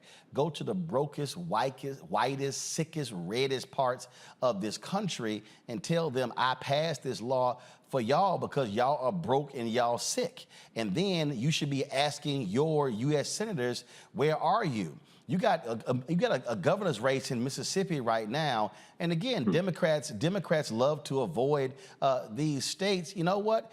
To me, this is one of the opportunities where President Biden or send Vice President Kamala Harris down there and literally look them in the eyes and say, let's be real clear. Your Republican governor keeps ignoring Medicaid expansion. Y'all are dying. Y'all sitting here led that law that led to the Dobbs decision, but guess what? You got OBGYNs who are leaving your state. See, if you don't explain to folk how bad their situation is, they'll believe in the other side who are painting this rosy-ass picture when it's grim in a lot of these red states when it comes to their health, their education, and their money.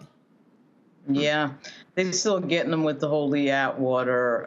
They're really getting them with the sort of Southern strategy attempt to make it, seem as if anything that you're doing or anything related to any policy that helps anyone African-American, you should not be having anything to do with. The Republicans get everybody on that. And when you do look at some of these poor states, the other day I was on Capitol Hill and I ran into Hal Rogers, who represents Kentucky, one of the poorest districts in the United States. And Kentucky, of course, is also represented by Mitch McConnell. And it is amazing to me that goes on just, year after year, and nobody recognizes that a lot of these Republicans are representing a lot of poor people and that they're not advocating for anything that helps poor people. One of the other things that is interesting about Reverend Barber is that, the idea that he's trying to build a diverse ethnic coalition and trying to get black folks and white folks together politically. The last time I heard anyone consistently talk like that was actually John Lewis. Nobody really talks like that anymore. Like, nobody actually says, okay, well, let's build that a coalition of black folks and white folks together working for the same thing. Because there's a lot of commonality, but of course the media makes money off of conflict oftentimes, and that we're sort of always in disagreement and all that. But it's on the ground reality is quite different. The day-to-day reality is quite different. But yeah, there's a lot of poverty in the United States. Over 45 million people are under the poverty line, and there's not a lot of people talking about that, Republican or Democrat. There's not a lot of people talking consistently about poverty. And on the presidential level, and the president has, of course, the biggest bullhorn of anyone in the country in terms of anyone elected office, it amazes me that that doesn't happen. They don't go to a really poor district, particularly in a red state like a Mississippi or Alabama, and really have a really in-depth conversation about poverty. Why nobody does that, I have no idea. It was done in the 60s. You know, LBJ and RFK did it. I'm not sure why it doesn't happen today. It makes no political sense. I do. I mean, the reason that's the case, Greg, is because what these candidates always want to say is middle class, middle class, middle class. Because if they talk about the poor in the minds of the middle class and upper middle class voters, oh, here you go with handouts. You're trying to help all those poor, broke people. That's why. That's why they don't talk about them. And the thing that Reverend Barber is doing, he's not talking. They're actually doing. So when they have these events, they literally are teaching people. They're organizing, mobilizing. They don't have, the Poor People's Campaign, Repairs of the Breach, they don't have any events where they are not collecting data. You heard when he said we are live streaming this to all 50 states. Of course, they reached out to us. We're streaming it on the Black Star Network. But what they do is they are linking to other pages as well. They are all about how do we actually build a movement. One of the greatest mistakes that I've always had, I used to, every time black civil rights leaders would hit me about an event, I would go, y'all collecting data? Who's gonna be there? Okay, so who's showing up? Are you getting names, addresses, phone numbers, emails, social media? What are you actually getting?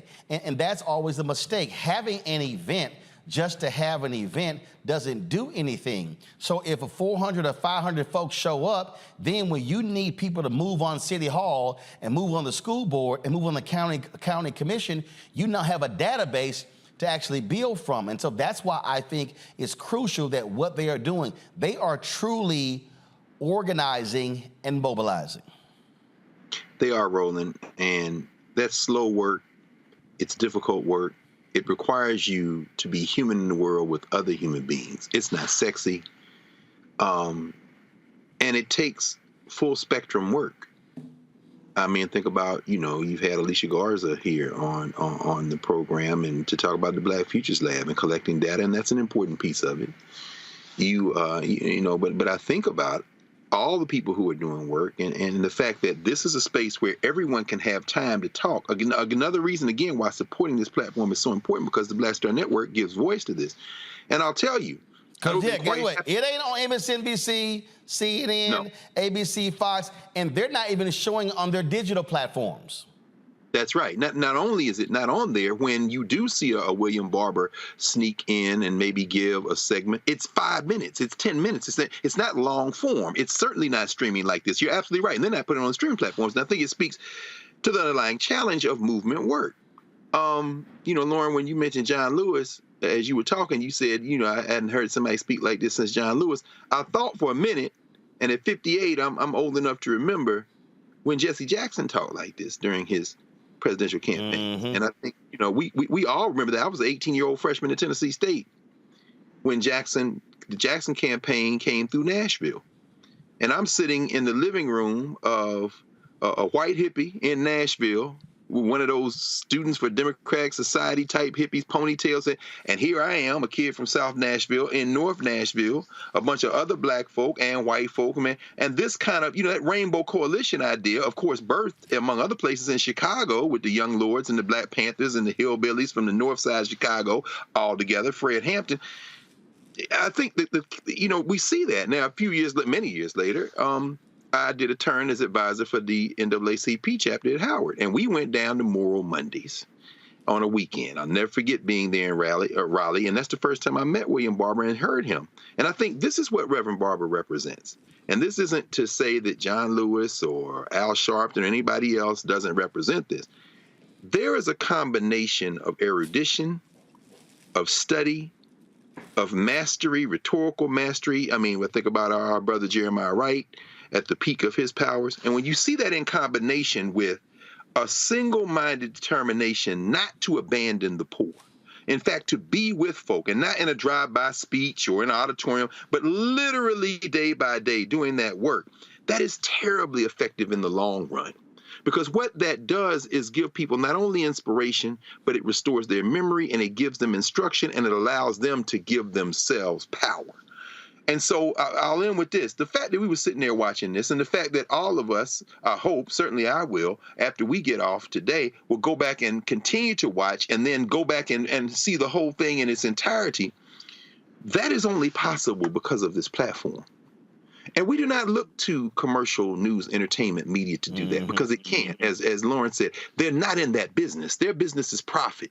What we're watching in William Barber and all of his comrades, all those women and men, and of course, Roland, you correct me if I'm wrong, but in terms of major news media outlets, we were out there last summer. So and I didn't see anybody else but you. No, in fact, that was June of last year. And yes, sir. They had a number of positions on the platform for those outlets and their cameras, and they didn't show up. And I do remember when I think Simone Sanders' show or one of the MSNBC shows, they wanted me to go live. Well, we went live from the Poor People's Campaign event. So yeah, they weren't there. And we've covered other events, and they're not there. And all of these loudmouth, so-called new black media Negroes who run their mouths, none of them were there as well. No, and that's all I was doing. I mean, just sitting here, you know, Nicole and Lauren, I think about this. There are moments, inflection moments that inspire you and can shape the rest of your life. I know what listening to Reverend Jackson and working on that campaign did for me in 1984. That's right. And looking at Reverend Barber, it's not the same as Jesse Jackson, and it shouldn't be the same. It's a different time, but it's the same need, and he's meeting that moment. And it's a beautiful thing to listen to hear, and to participate in, which is what we all need to do. And I'll tell you this here, the Poor People's Campaign and Reverend Barber, one of the few, and I mean few, civil rights groups that have actually been financial supporters of this show. It's a whole bunch of people want me to show up to their stuff and cover their stuff, but it's a whole bunch of them who don't write a check. They want to do it for free. And so they actually put their money where their mouth is. Greg, I know you've been in and out of town, running everywhere. And so I told you I got to get it to you, but I told you I was going to hook you up. So, so y'all, I was at the Alpha convention and they had a bunch of HBCU Alpha shirts, and I saw the Tennessee State one, so I text Greg. I was like, okay, what size? And so, Greg, we got to get, so you can come by the office, and we got to figure out to get it to you. And so, cool, I'll leave it with Carol. So this is your Tennessee State Alpha shirt. Brad, thank you, Bob. Hey, man, Beta Omicron, well, I can't call it what it used to call it. Them is the ancient days. We don't do that kind of activity no more. But I appreciate it, hey, man. Love you, man. I'm going to come down there and get it from your hand, man. All right, I appreciate it. We got you. All right, then. Nicole, Lauren, Greg, I certainly appreciate y'all. Thank you so very much for being on today's show. Folks, when we come back, my interview with gospel artist Tim Bowman. Y'all, he talks about how fiercely competitive it was in the Winans family. It's a great interview. And does Tim Bowman know who Jeffrey Osborne and LTD is, who the Commodores are, and Lionel Richie? Y'all, it's a great interview. We'll have that next right here on Roland Martin Unfiltered on the Black Star Network.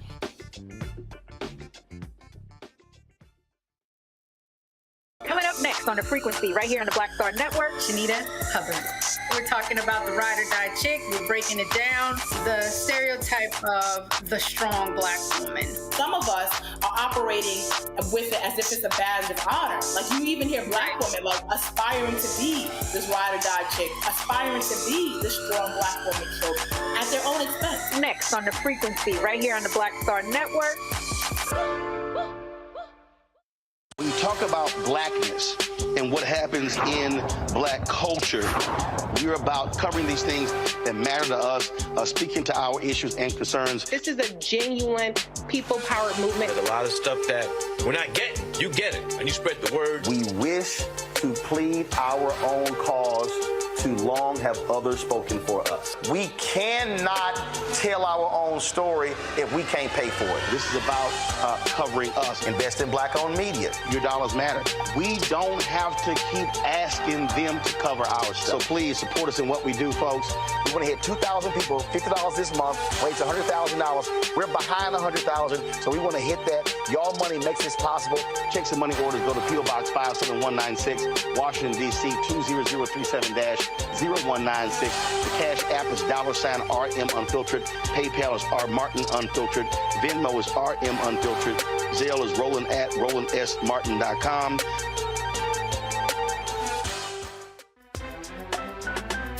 I'm Faraji Muhammad, live from LA. And this is The Culture. The Culture is a two-way conversation. You and me. We talk about the stories, politics, the good, the bad, and the downright ugly. So join our community every day at 3 p.m. Eastern and let your voice be heard. Hey, we're all in this together. So let's talk about it and see what kind of trouble we can get into. It's The Culture. Weekdays at 3, only on the Black Star Network.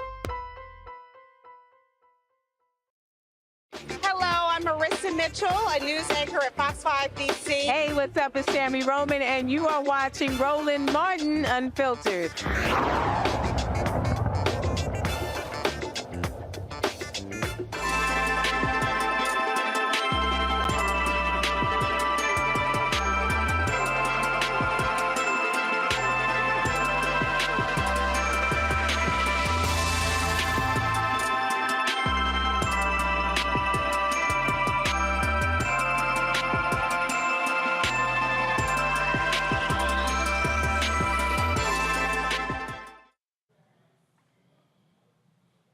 Folks, we are the Black Star Network. We are proud to partner with McDonald's and their Inspiration Celebration and Gospel Tour, a 6-city tour. It kicked off in Chicago at the House of Hope, and then they were at the Fox Theater in Detroit. Tomorrow night in Philadelphia, they will have the concert there as well. It is an amazing lineup of artists: Hezekiah Walker, Anthony Brown, Sir the Baptist, Bree Babineau. You got the Walls family. You got Doe.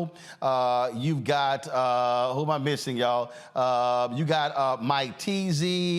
You've got, I mean, just an unbelievable, but also Tim Bowman Jr. He is a member of the gospel royalty, the Winans family. And so we went to Chicago. We sat down and talked with all of the different artists. A great conversation with all of them. And so we're going to be running these interviews over the next couple of months. Again, they're going to be in Philadelphia Friday, October 6th. Then they're going to be in Atlanta, October 20th, and on to Dallas, and ended in December in Jackson, Mississippi. And so you see tomorrow they're at the Mann Center at 5201 Parkside Avenue.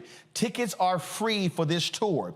All you got to do is go to blackandpositivelygolden.com, blackandpositivelygolden.com to get your tickets. And so we kick things off with gospel artist Tim Bowman Jr. Hope you enjoy. Hands together for this Grammy Award nominee, Tim Bowman Jr.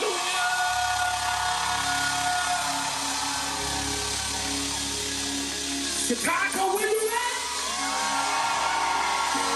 I'm carrying praises in the room tonight. I need about 3,000 praises to jump to your feet. Tell your neighbor we getting ready to blow the roof off of this place. Somebody put your hands in the air, open up your mouth and scream. I believe if you scream loud enough, you won't get what you put into it. I just want to make sure I'm in the right room tonight. Chicago, where you at? Now look at your neighbor, say neighbor. Say, oh neighbor. Come on, get real churchy with him. Say, I don't know if you realize it yet, or if you sense it yet, but you are standing next to a conqueror. Oh, that wasn't the right person. Look at somebody else who's been through something and have come out to shut them on the outside. Say, oh, neighbor. Say, you are standing next to a walking, talking, moving miracle. Because if I can lift my hands and praise him after the last 3 years that My question to you tonight, Chicago. Is there anybody here that loves Jesus? Tim, how you doing? I am fantastic. Good to see you. First of all, you probably had no choice but to be doing music. You know, that's pretty much my story.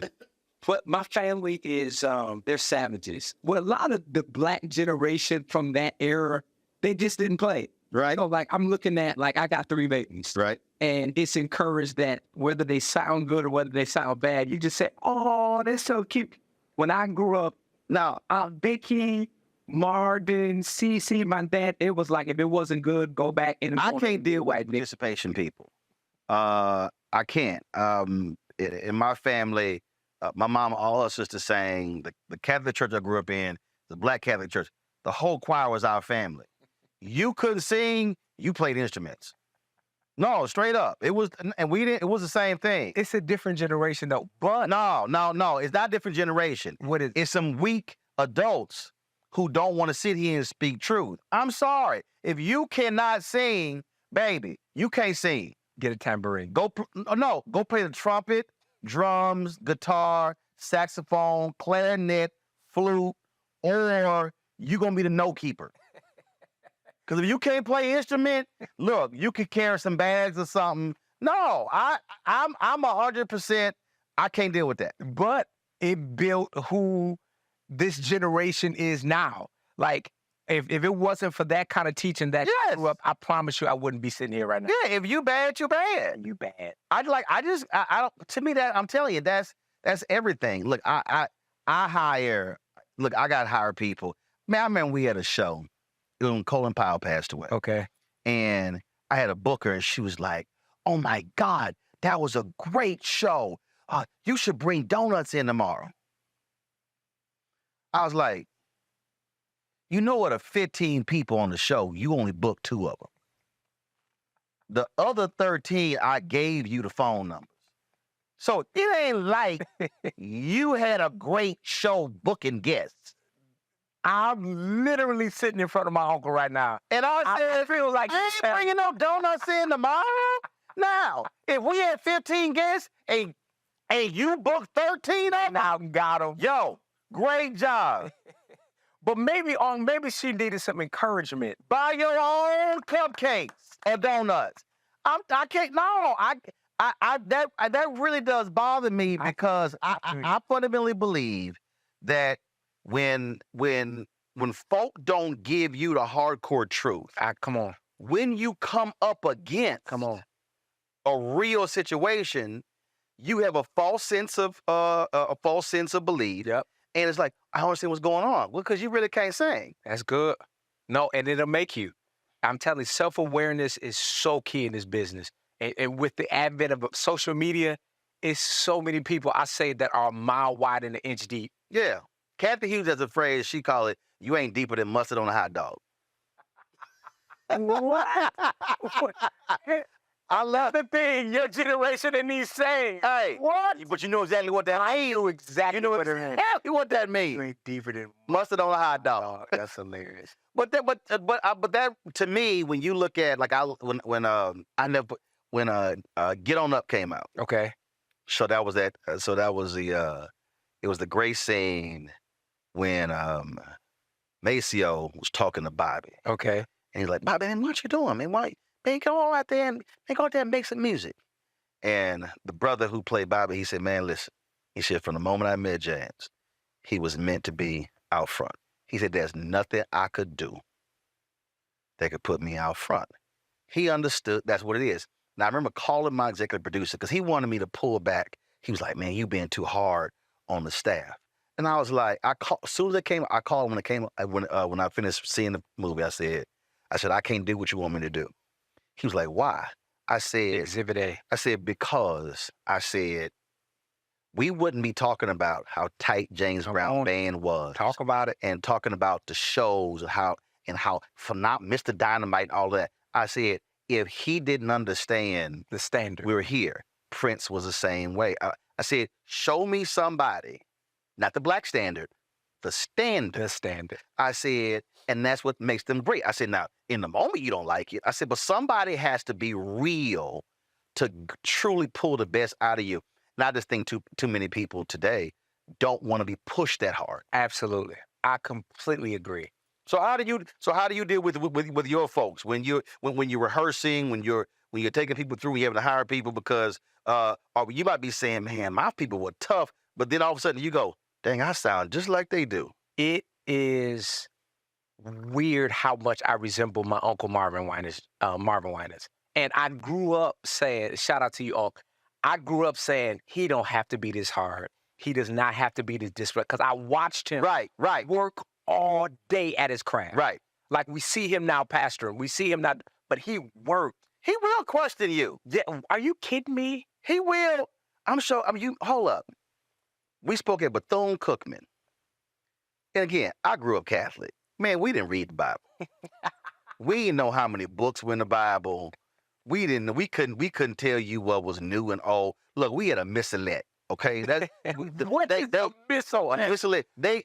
It was a booklet that had all the readings for the month, the scripture for the month, and it's all in the missalette. That's all like budget. Dog, it's all right there. That had the original budget. No, you got one book. Nope.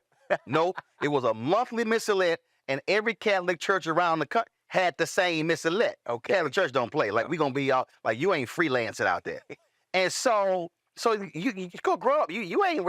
I'll be somewhere with classmates reciting scripture. I'm like, what y'all talking about? Like, I got to go to the back. What's the page number of that book? And then that's how he showed up in my missalette. Yeah, that's how it was. So I spoke at Bethune-Cookman, and I said something, and I quoted the scripture. And so when I sat down, Marvin goes, what did he say? I ain't lying. He goes, what scripture was that? I was like, man, I don't know. That was like Judges 12. I don't know. He was like, there's no Judges 12 or whatever it was. And I was like, look, it's in there. Like, I know what I said. I know the scripture I recited. It's in there. Now, I can't give you chapter and verse, but I know it's in there. I can guarantee you. I didn't care. But that's him, though. And when I tell you, what you see is what you get. Right. When I tell you, I used to look at him rehearse for 8 and 9 hours. And it don't take that. And we couldn't be out of here in 3? Listen, you can get the same thing done. If you had sent the music earlier, you would have come in here and get inspired, but it's the same thing. And it produces and it builds something. So now my team is watching me. Nobody outworks me. Right. Nobody outgrinds me. I believe in myself and I believe what God put in me. And I walk it out. So it's like I tell people all the time, I'm the oldest, youngest. Look at me. I got the pop leg cross. Hey. I'm the oldest, youngest guy, but it was that family that you talked about that brought that up. I think so. See, that's interesting. We were coming back from dinner last night. You know, I ain't gonna say no names, Henry. Come on, Carl. I ain't gonna say no names, but he was like, how you know when you were the best? Like, I knew I was the best. Listen to me. Oh, I feel like I'm sitting across from my uncle, y'all. But here's the thing about that. How did you know you were the best? Oh, because it was it. You know you the best when you in the room and you like, man, these fools can't hold a candle to me. For real. You know that. Look around. You know that. You know you been there. You like, man, I'm about to outsing all these fools. I'm cracking. Oh, it's just a knowing. No, but you know. But you also know when you're not the best. You do. Which then means I know what I got to do to get there. Yes, you do. But see, here's the thing that bothers me. Talk about it. If you are black and you are a non-athlete, people got a problem when you say that. So I want you if you are a black boy, okay, and you say you in the 7th grade, and he says, I want to be the best that ever played football. Oh, that's great. Oh my God, LeBron said he wants to be the best to ever play basketball. But if a black boy says at 7th grade, I'm going to be the best journalist, I'm going to be the best lawyer, I'm going to be the best engineer. Look how cocky and arrogant he is. And so I have never noticed that. If you take, but now that in sports, no, we literally hold up. Oh, and they'll show. Oh, the work he puts in. They will glorify that. But if you have that conversation that has nothing to do with sports, I'm gonna be the greatest Supreme Court justice. No. How dare you? Wow. How dare you? Wow. And we black folks will say the same thing. Because we're conditioned. Conditioned.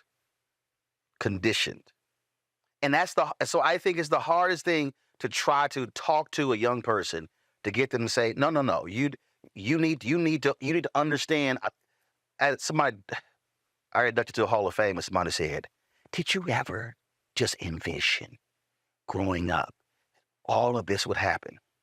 Yes. They were like, "Excuse me." I'm like, now, was it your parents?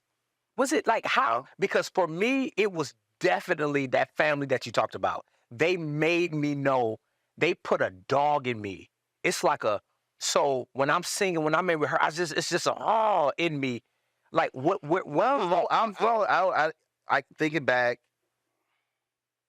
First of all, grandfather and grandmother maternally were married like 44 years. Wow. Only lived 8 blocks, so I spent a lot of time with them. Grandmother owned a catering business. Parents this year married 56 years. Oh, wow. And then my parents never went to college. Congratulations. Never what they weren't. Never made more than $50,000 combined. But it was like you're absolutely going to get an education. And it really even, I mean, when I think back, it wasn't even, no, you're going to be the absolute best. I think what it really was is the foundation was laid. And then is, now what are you going to do with it? And so then for me, when I decided I'm going to this school, it was like literally walking on the campus, I said, I'm going to be the best to ever come to this school. Now you got to do it. And so it's a mindset, it's attitude, it's just growing up in the conversations with relatives and where they affirmed, they also challenge hardcore. So like we had family debates, they never treated us like, okay, y'all go to the kiddie table. It was like, oh, you want to get in this conversation? You can get in the conversation. Keep up. But you ain't gonna get treated like no kid. Yeah. Understand? Yeah. We will kick your behind and destroy your arguments and hurt your feelings. Yep. And then you gotta go lick your wounds. We ain't even gonna hug you. Yep. So if you want to come in this debate, come on. But you know what's gonna happen if you can't keep up. Sit in this. So it's like children's church. My parents wouldn't let us go to children's church. No. You go sit in the main service and understand what's happening in here. And if you go to children's church, it's gonna be the play and that fun. Man, my grandfather told the priest, man, I don't need to come to you confess my confessions. I can go to God straight. Come on, Pops. Dude, I saw my grandfather teaching the prescription. I was sitting and I was like, this Negro is crazy. He was a bad man. He was bad. So when you see that, yeah, I think what that does is it gives you, man, he told me something, tripped me out. He told me, my brother, y'all ain't got to tell people yes, sir, no, sir. He says, yes will suffice. He said, I had to sit here and tell white folks, yes, sir, no, sir. This was exactly what he told. I was like, to my brother, like, I said, man, where does this come from? He's like, yes will suffice. So I think growing up, he passed when I was 15. I think growing up. But you're proving my point. Yeah, that's the village you came. That's the building. So it wasn't necessarily you're gonna be great at being a journalist. It's the building up of all the other stuff, and now you can go do whatever you want to do because you've been built. Take this foundation and fit it in whatever field you choose to go. There you go. I love it. There you go. There you go. I love it. There you go. So for you said for your 3 kids. For my 3 kids. So how are there moments then when you sit here and go, I think I would push a little too hard? No. Really? Well, my wife is a little more lenient, but I'm not. I'm the guy who, like you said, if you're gonna stand here, make eye contact. Like I don't let my kids walk in here and be speaking to me and looking down and looking away. No, stop. I do that with kids. And a couple people say, hey, meet my son. I go, look me in the eye. Look me in the eye. I won't take a selfie with a young black boy who won't smile. I said, say, bro, this ain't no prison photos. You can smile at the photo. Because there's so many, because we are teaching young black boys to be hard. Come on. You a man. Man don't smile. I was like, it's a photo, dog. Smile. I've literally said, no, ain't gonna be no photo of you unless you smile. And the mama will look at me and I would go, no, I'm dead serious. I need an intern with you for like a no. I would be laughing. Oh yeah, you would be great. Like, Sign me. Hey, I will be behind that camera or behind you cracking. Oh, hold up, but we better not miss that shot though. Get the shot, Antoine. Oh, so okay, who is that? Antoine. Me dancing on stage with Snoop Dogg at a Cincinnati Music Festival and somebody stopped recording. No. And had the money angle and the money shot. Antoine. Not Antoine. But Antoine kept his job, though. No, barely. But he kept his job. Barely. He on probation. So what did that look like? You come off the stage, woo, man, Snoop, yeah, no. Okay, let me see you off there. No, thought we had it. See, next morning, I'm flying to New York. Cracking me up. I'm flying to New York. Send me the video. Had sent me the video. I look at the video on the plane. Why the video stop? Antoine! What happened? Send text. Say it all. Send me the rest. Oh, I thought Deshaun had it. Deshaun, the driver. You too hard on Antoine. I don't like it. I don't like this line. I don't like this line. Missed the shot. The money shot. And here's anybody else getting the money shot. Snoop had to send me another angle. Okay, well, you got it then. Oh, because that one wasn't what it wasn't even shot vertical, it wasn't shot horizontal. Missed the money shot. But you got this is a story you will have. Piece it together. You will have this story for the rest of your. And he gonna have it too. He gonna have it too. Hey, I'm tired enough of this man internship. You are hilarious. But Dad, you know, but again though, to me, and then it was like, well, you know, I got 19 out of 20 right. Yeah, but you got that one wrong. I love it. Hey, I love it. I just think that, again, if you want to be great, yes, sir, somebody has to push you to greatness. I agree. Like who's dropping a cap behind me right now in a live interview? See, I don't understand. Because I know. Nah, you do like Prince and James Brown, turn around and go, absolutely. You hit them like. My team already know what this. You hit what? They already know. And I with my smile. You hit with that $5? Yeah. You be like, oh, let me praise the Lord. No, I just $520. Yes, sir. I'll never forget one time my MD hit the wrong song next. And we had the full band, and I turned and I smiled at him, and I just stayed there. And it was about 5 seconds too long, and his smile went from to like, yeah, you know what you did. You know when that lean on this smile too long, you know what it means. There you go. So, but I think it builds something in you. And yes, it my father told me one time, as long as the pain to remain, I want to get this right. As long as the pain to remain the same is less than the pain to change, you'll never change. Did I say it right? No, it sounds about right. Sound about right. But as long as it is yes, staying in this current, I mean, if it's mediocrity, if it's just less than, as long as that pain is less than the pain to change, you're never gonna change. Man, I worked with a Houston Defender, and Sonny Masai Giles, she cussed out the head of sales, and I was an intern. I was typing my story, and I was like, I ain't turn around.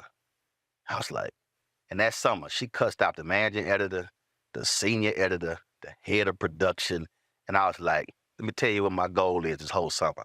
I ain't getting cussed out. You can get through the summer without check all my stuff. I was like, she ain't gonna cuss me out. And folks were like, what? I said, no, I ain't getting cussed out.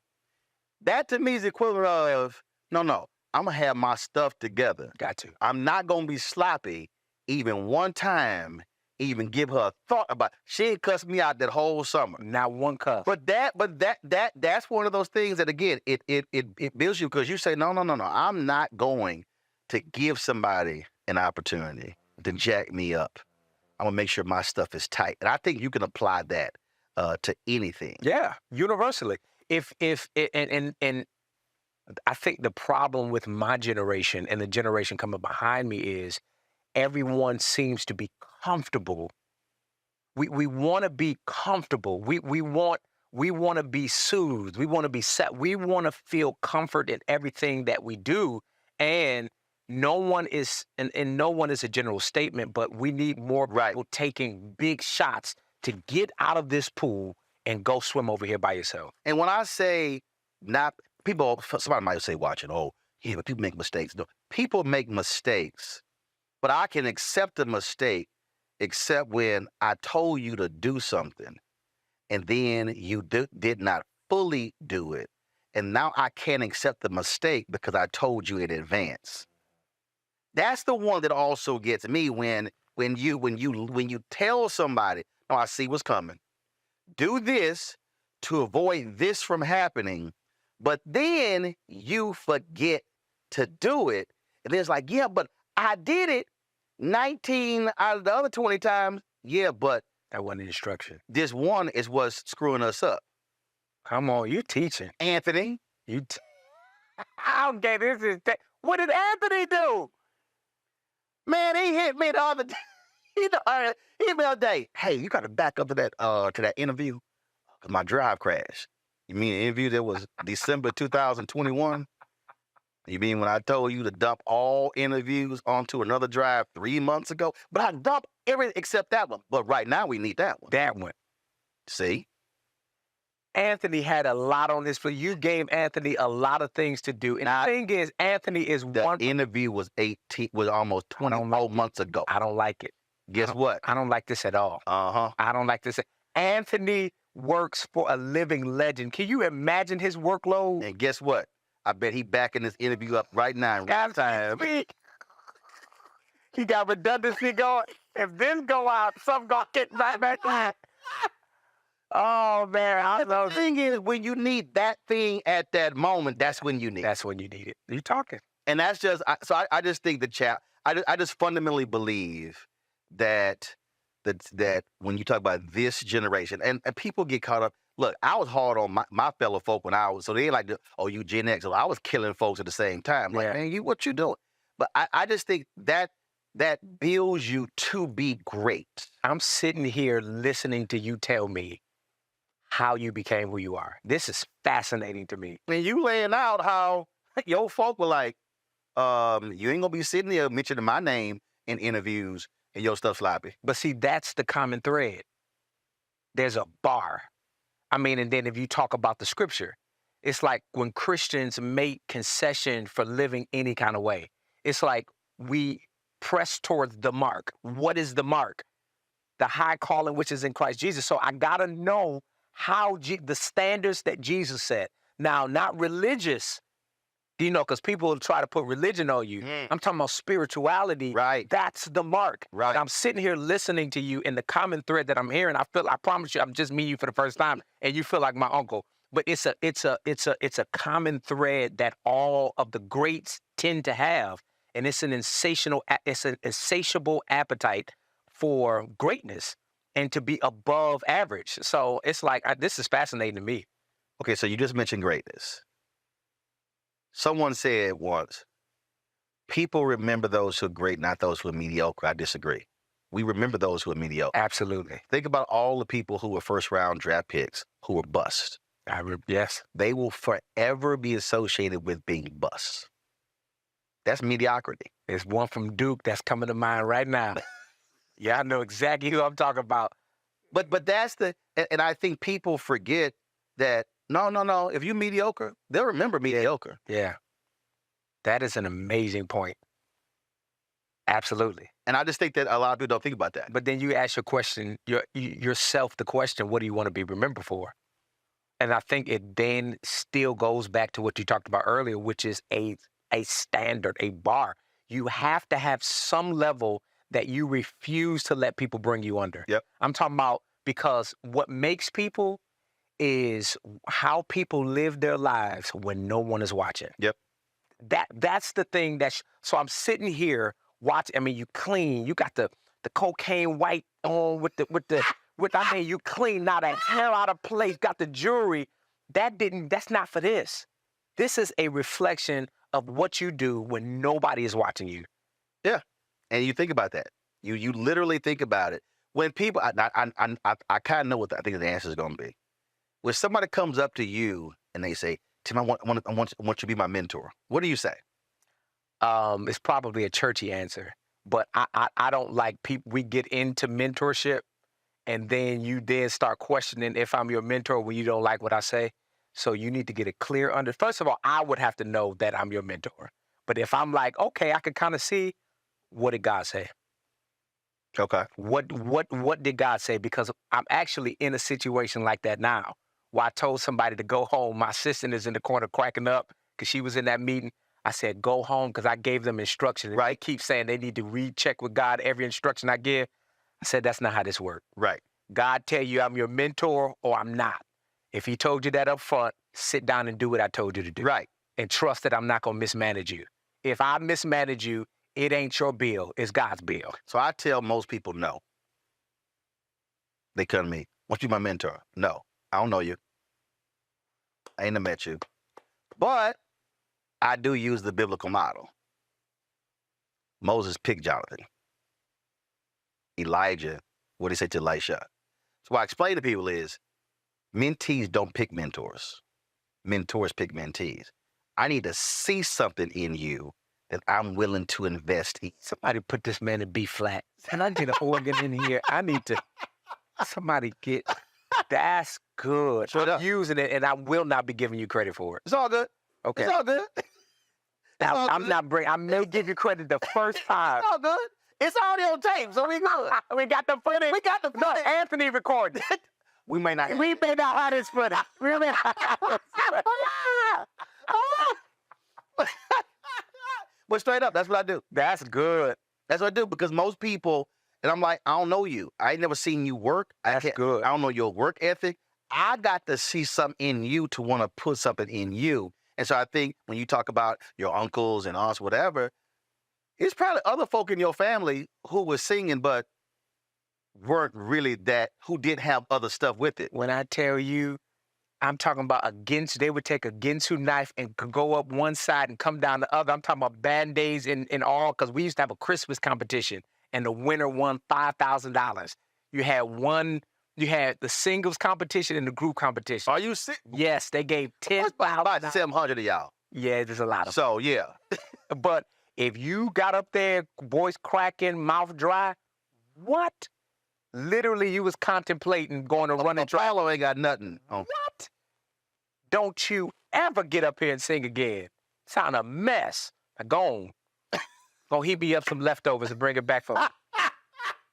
Go give me a drink. I wish you would cry. Wow. Welcome to my childhood. See? Did you win that 5,000? I did.